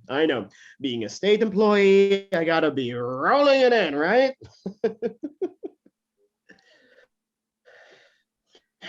Think again, my friend. You want to know how they string you along as a state employee? They push the benefits. Sure, working for peanuts, but look at your benefits. The benefits more than offset your crap salary by a mile and then some. I'll be lucky if I retire at 70. Or who knows? Maybe after this, I'll take the plunge and look to join some white-ass practice. That's where the real money is, through some big, fat corporations, whatever. How are you sleeping? If you need some sleep aids, I could get them for you. You know, sleep aids don't indicate weakness. If you need some, just ask. For that matter, if there's anything you need, you can get a message to me, and I can see what I can do to finagle it. May take me some time. You're not my only client, okay? I'm on the road a lot, holding the hands of people like you, locked up in places like this, with problems like yours and worse. So if you don't hear from me right away, just sit tight, I'll get back to you. Maybe not in the time that you would like, but from what I see from where I'm sitting, time is something that you have plenty of. Now take my advice. Don't squander it. Time is a thief that waits for no one. One day you're sitting in a grade school classroom wondering where your life is going to start, and the next you're sitting in a wheelchair looking out your assisted living room window alone, wondering when you're going to get your dinner. So make the most out of your time here. I heard they have a great GED program. Take advantage of it. You would not believe the opportunities that open up with a high school diploma. And with an online learning exploding, you might be able to reach further. Who knows? Miracles can happen if you're motivated. But I wouldn't set your expectations too high. Prison isn't a place that feeds high expectations. Bottom line, I have contacts. Some who owe me, so don't hesitate to reach out. The best sleep aid? Innocence.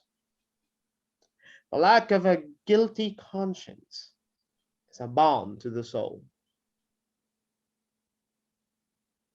Okay, homework for next time.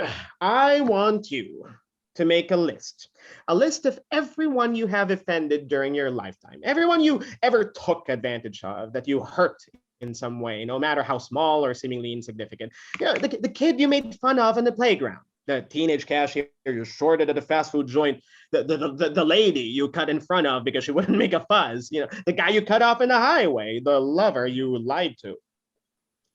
Be brutally honest with yourself.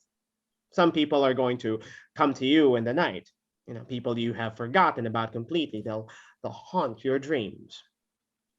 Now, once you've made that list, and count on it being a longer list than you anticipate, then I want you to take each person at a time, visualize them in your mind's eye, and ask them for forgiveness. You know, please forgive me for hurting you, or forgive me for being two-faced. Forgive me for being non-compliant. Because here's the thing, the DA is giving us a deal. They are willing to settle for manslaughter if you confess. We'd never go to trial. Do you hear me? You'll be out in 6, maybe 8 years with good behavior. You've got your whole life ahead of you. Don't gamble it on a jury who is looking to settle the score for Black Lives Matter. That movement is poised for a rebirth, and this is just the case to fuel that fire. Now, if they convict you for rape and murder in the first degree with aggravated circumstances, you will be here for a very long, long time. You can get life, which is a minimum of 30 years. And that's with good behavior. 1 or 2 slips-ups in here, which is easy to do, trust me on that. What with everyone wanting you to be their bitch, you can count on tacking on a lot more. You think about that. You want to spend 30 years in here and get out when you're 60? The world can change an awful lot in that time.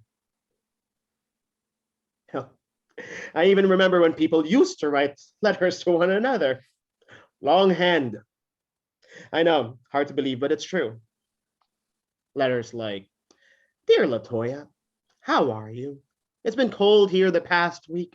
Hope you've had better weather. Spring isn't far off, and we're hoping to get into a garden this year because last year it all washed out. Or, dear Mom and Dad, I got here safely. The trip took it out of me, but I'm glad I made the move. I know you're going to be proud of me. And dearest son, now that you're all grown up, I don't think you're going to be needing my advice as much, but know that if you need anything or just want to talk, I'm always here to listen. and they'd go on and on until you can hardly see straight. You know, there was so much news and family doings packed into those tears-trained pages. Seems like all that letter writing came and went almost overnight. Do you know that I once got a handwritten letter from my father that was 8 pages long? Now, it doesn't matter what it all said. I don't remember much of it now, but at that time, it meant the world to me. It still does. I do remember that he said he loved me. I remember that.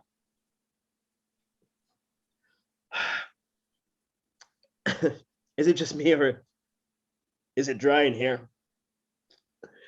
I could use something to drink. You know, a cup of coffee would really hit the spot. How about you? You know, coffee always seems to put a brighter perspective on things, don't you think? You know, my parents let me drink coffee as a kid.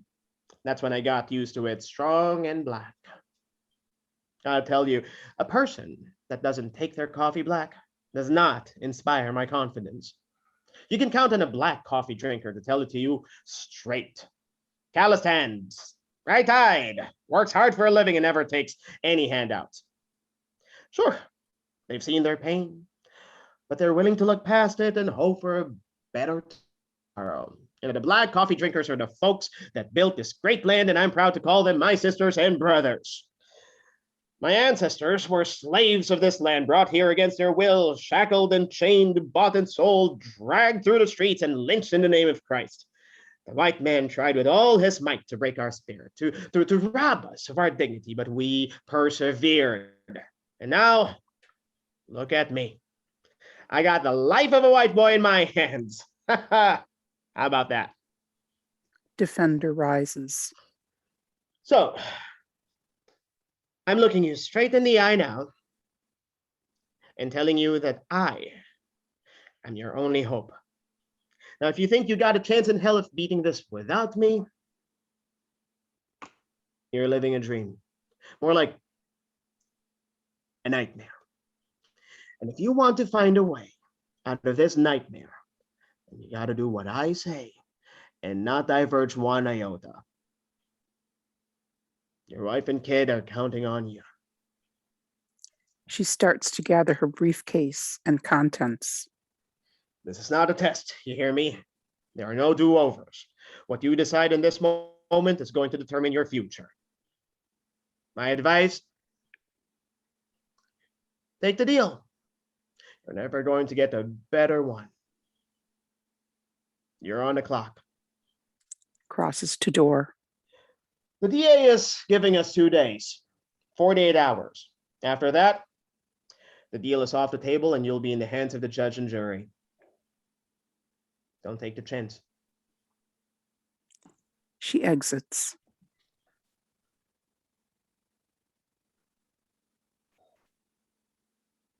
Let the darkness come. Earth, cover me. Hide me from sight. Let the underworld reach for me, longing to claim what is rightfully their own. Prepare my bed of flames. Take me, body and soul, across the calm waters to a land to which there is no return, to a land where I am no longer a stranger. Let me count the souls as I travel. Let me walk in their footsteps. Let me share their sorrows.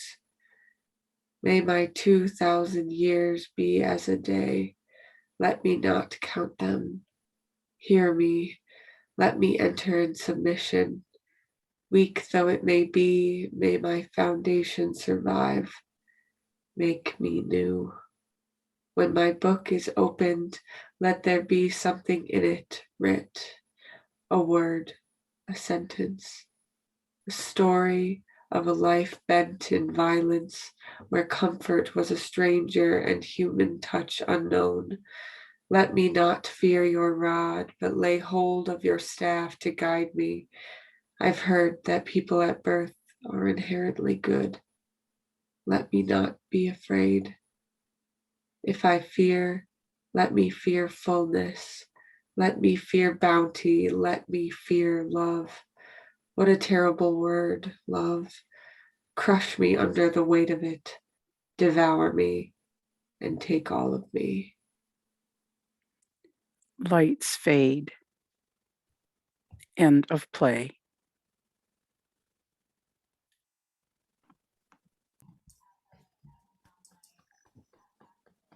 Yay. Good. Bravo, bravo. Nicely done, actors. Nicely done. Would have never guessed this was a first or second reading. This is seriously your first play? I would have never guessed it was a first or second read. No, it's not his first play. I was gonna say. Wow. You are a professor though, so. That was wonderful, actors company. Thanks especially to you who've been with us 2 nights, as most of you have.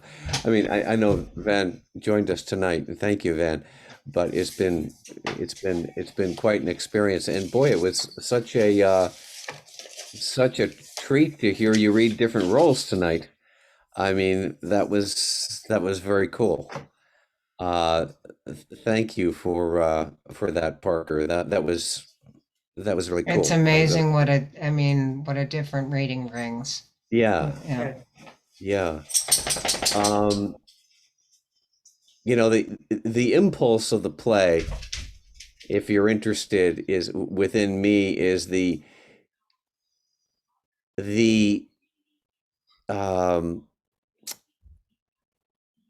kind of the terror of thinking that I've done something wrong and I don't know what it is. That maybe I'm guilty and I have not the faintest idea of what that entails. That nightmare of nightmares, and I have to pay for it, or people have to pay for it. They're ignorant. I'm ignorant. People are ignorant of great wrongs that they've done, and how to expiate that. So anyway, that's just a little bit of a context. It's a good impulse. Yeah. Jill, I know it's long. I know it's long. I know it's long. I hear it's long. I'm interrupting, but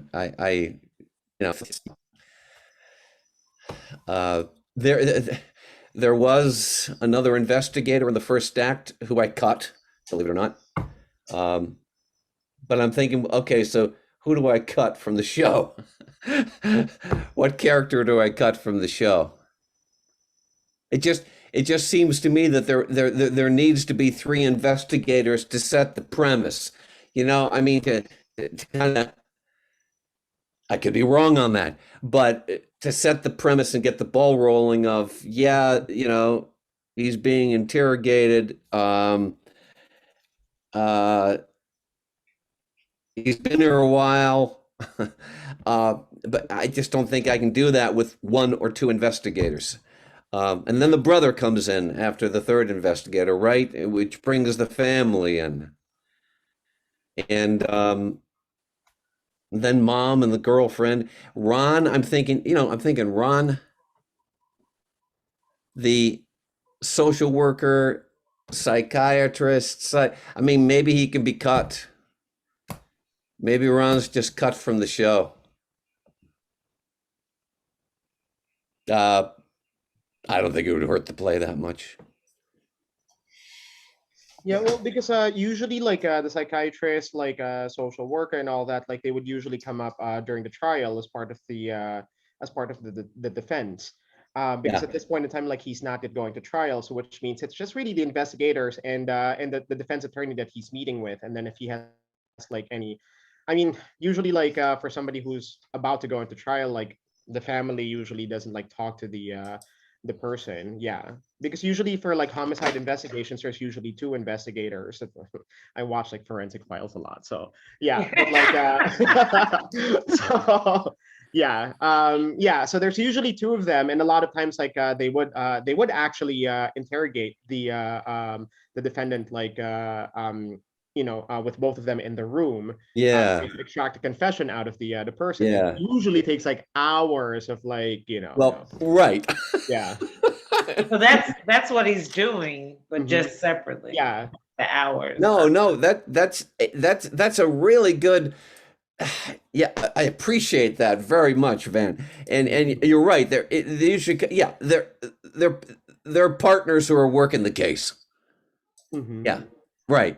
Sometimes they do it together, sometimes they do it separately. But yeah, I'm thinking that Ron was sent in by the powers that be to try and, do the hypnosis thing to see if they can jog something out of the guy To make him confess. to threaten shock treatment, frankly. I mean, to threaten the shock treatment, to threaten castration, chemical castration. I mean, so the psychiatrist goes and saying, all peace and love and hey man, I mean the atmosphere's I mean it's not copacetic anymore. I mean that is not cool. Kind of laid back, but then he talks about chemical castration. So but yes, okay, good point.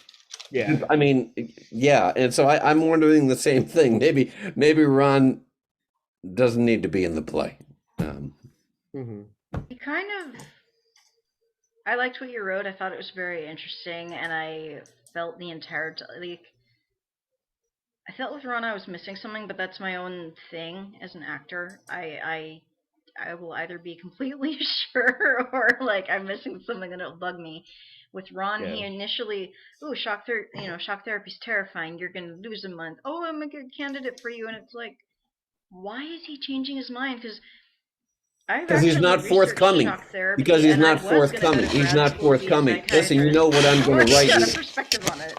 You know what I'm going to write is going to determine your future. I'm leaving now. And when I write, because he hasn't been forthcoming, the subject has not divulged. The subject in his mind has made a mockery of the whole thing. I mean, scratch your watch. What I write could be part of your future. Shock therapy really isn't all that scary these days. It's safe. I could have been terrifying had I picked up on that dynamic. That would have been fun. Yeah.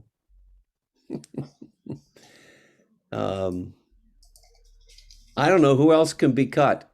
You can't cut the girlfriend. You can't. No way can you cut the girlfriend. Mhm. Yeah. Because that brings in the pregnancy and the whole thing, and that he's got something to live for. I mean, he's got a child on the way. It's not just about him, it's about his kid. Mhm. You got to have mom. You got to have the defender. What about the priest? Or what is that Ron, the buddy? The psychiatrist. Priest is different.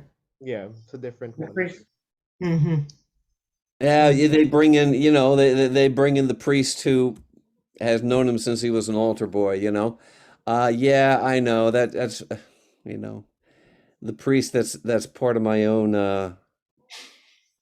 Okay, all right. well, Well, leave him right there. well, I don't want to get too political, but it's to bring in the religious quote unquote side. I mean, minister, priest, Yeah. I get it. shaman. I mean, it's a holy person that comes in to try to spiritually guide him. I mean, there's that element. There's the spiritual guidance. No one else gives any spiritual guidance. Now, you know, Van's bringing up the possibility of cutting one of the investigators. I mean, yeah. Yeah, well, because usually, like for especially for homicide cases, they would usually schedule like separate interview times, Yeah. to see if the defendant is going to change, you know, his story. Because if there's a change in the story after Yeah. like hours and hours of interrogation, then Right. you know that's kind of like a break for, you know, for the investigators. They're trying to Right. like break that guy Right. into confessing. Right. Right. I think an investigator could be cut without any problem. Yeah. Yeah. Yeah. I bring in the brother.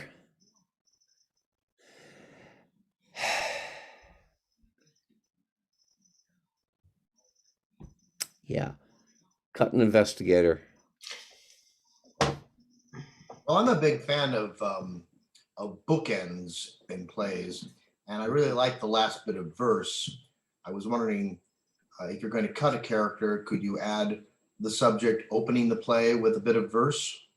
Mhm. Well, then I don't have the audience waiting for this guy to open his mouth. I mean, we wait a long time as it is before he says anything. If he does, okay. I mean, I hear what you're saying, and it's a good suggestion. It's perfectly valid, but then and I'm breaking that that rule Suspense. Yeah. that rule of the production, and that, I mean, this guy has said nothing. Mhm. I mean, he hasn't opened his mouth, and people say, "Hey, you've been really talkative in here." You know, I mean, you I know, that's so funny. can't Yeah. shut you up, can we? You know, There's a way you could get around that. You could actually, yeah, it's Pinterest. Do you like Pinter? oh yeah, I oh, adore Pinter. Yeah, this is echoes Pinter for me. You could actually have the investigator read something that the suspect has written in verse and start the play like that. So he's reading it aloud, and let the darkness come, let the love, whatever. Okay, I agree with Pete. I like bookends too. And then he puts the paper down and he says, basically, this is your confession. So you've got your verse, but it's out of the mouth of the investigator. yeah, I see what you mean. Yeah, I mean, this is I mean, yeah, it's pretty obvious. This is the seventh circle of hell of Dante's Inferno here, and the seventh circle of hell is for murderers. Mhm. And this guy just can't figure out, I mean, why the hell he's here, because I mean, in my mind, he hasn't done anything, but he's here. And he's staying there until he writes it down. We don't know how long he's staying here, but then his prayer at the end is, let my 2,000 years pass as a day. Let my time in purgatory pass as one day. I mean, it's going to be a while. It reminded me a little bit of the Twilight Zone episode with Dennis Weaver, where he has this recurring nightmare where he wakes up and he's in the courtroom, and they're pronouncing him guilty, and he's off to the death. And as soon as they pull the switch, he starts all over again, and he keeps trying to convince people in the dream. Yeah, it is a dream. Faces change, but I know that's not what you're trying to do. Something did really happen. Whether the guy actually did it or not, well, that's probably something the audience will. That's something the audience has to deal with. I like that element of it, because it really kind of engages them, and they become a jury of a kind. Yeah. Yeah. The other thing that was interesting about this is that for some reason, this character who says nothing gets the other characters to say everything. Yeah. Yeah, I'm hoping that's part of the humor, and I'm hoping there's a lot of humor in the show. I'm hoping. I will There admit, is. There is. I mean this as a compliment, Van. You were talking, and at one point I started laughing. I don't remember what line it was. And Oh, I was absolutely. really embarrassed to start laughing. Oh, There's something about absolutely. it the You defender brought was levity playing. to something. It was okay to bring levity too, and it was Absolutely. a bit of a release for me. And I hope, Absolutely. Richard, that's okay. That it's okay that I laughed. Absolutely. I hope Okay. people, you know, Because someday it's not a hopefully. dark comedy at all. It's very clearly a drama, if not a tragedy. But Well, I guess I needed that release. And I just want to say, non-speaking roles are some of the hardest you could possibly do in theater. They are difficult. So I was impressed with Jen last night, impressed with Laura tonight. And I'm going, yeah, Laura, you did would a have had great. to sit so still, and I You would have been did. twiddling my thumb. I would have been upstaging without meaning to. If it were me, I would not have been able to hold still. But You did a great job, Laura. You did a great job, Laura and Jen last night. Yes, it's extremely difficult. It's extremely difficult. Extremely difficult. And there's such an opportunity from your writing, Richard, for whoever plays subject. They would be able to channel. See, you know, as far as the 7 levels of tension as an actor, you're obviously at the 7th level, completely rigid, not doing anything really, because it's a big moment. And then the whole stereotype of what you do counts. The example that pops into my head that could be used very well is I last night saw the film adaptation.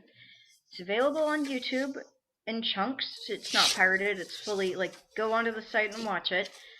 We Have Always Lived in the Castle by Shirley Jackson has a film adaptation. And if you've read the book, this is kind of a side note, but it's relevant, I promise. If you've read the book, you're in Mary Kat's head the whole time, and it's a journey. My goodness.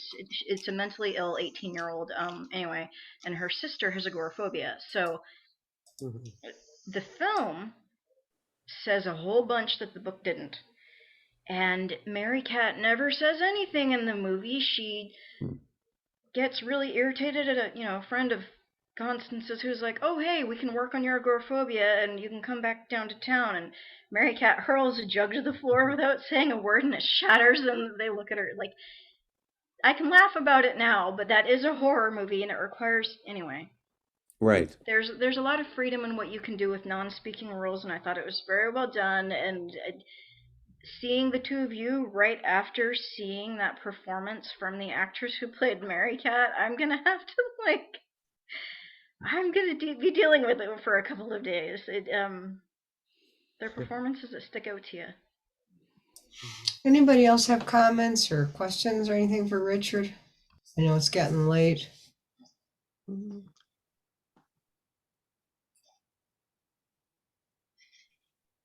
Actors, anything about your process with these roles? Kind of remind me of Agnes of God. Yeah. It does. You're right. Fine play. Yeah. Reminded you of what? I'm sorry. Agnes of God. God. I'm throwing a hand up because, Parker, you and I have talked about that for at least 3 times, and I always confuse it with another play, and I say the same thing every time. I believe you, yes. And I know that I've mixed that play up with some things, so I'm actually suddenly very glad that I started talking about We Have Always Lived in the Castle. It also plays with numbers, so trifecta and 3. There are 3 major characters and in the play, and it's also religious. It has religious overtones, undertones. It's a very good play. It doesn't get really produced a lot. I think it's too hard for people. But Jen did it for scene study. I did it for scene study with Meisner. It's well written. That's another thing with Circle 7. You do play with like 7 seconds, right? You do play with some of those things. The illusions is the 7th circle. I mean, you can push that even more with 7 characters or 7 scenes, or you can push it more for the delightfully intuitive or aware woke audience member that would pay attention to that. For the lines that would come up more than once, or like the phrases that different people would say, like about the infant lamb, or because like it was like innocence, and then the next sentence is about the wool over your eyes. I played the subject that he was picking up on those things and was like startled by them, mostly just because I was like, oh, oh shit, that was good. I thought you just said that. And I just had to respond. But I don't know if that is the vision or not for the subject to be Facial aware. responses. I just thought the role of the priest and the role of the brother were so well written, there was no acting required. You just have to say the words. I had more trouble with the investigator, but that was less to do with you and more to do with me. I would have needed more time to sort of like go over that and like, you know, make notes or find words to emphasize or what have you. Yeah, the investigators are more oblique. I mean, but yeah, I mean, the brother and the priest certainly have very clear objectives. I mean, they're very clear objectives in those scenes. Well, good. I'm glad to hear that you like the writing in those two scenes. That helps. They were fun. Sorry, I was laughing.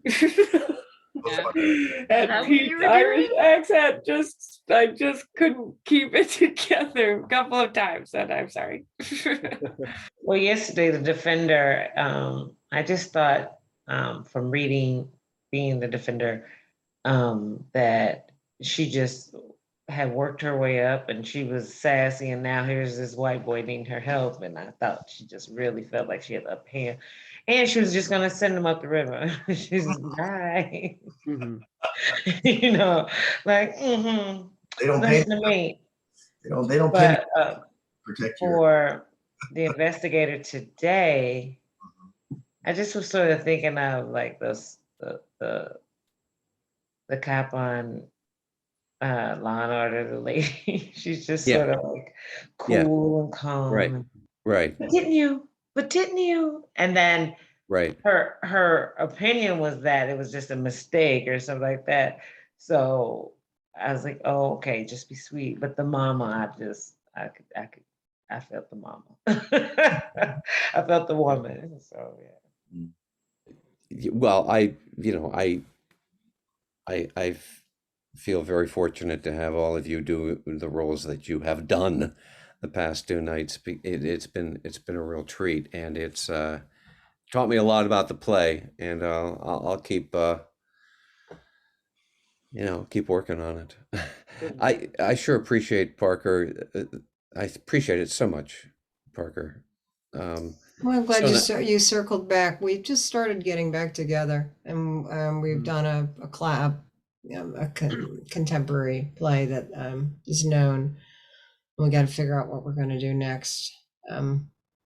But yeah, you came back, and it was just the right timing because I hadn't really decided to start doing original plays again. But you hit it right. You hit it right. So, and it's a good group. You can't go wrong with them. Yeah, terrific group. Yeah, Terrific company. so. All right, guys. Well, And then anything else? No, I'm good. Checks in the mail.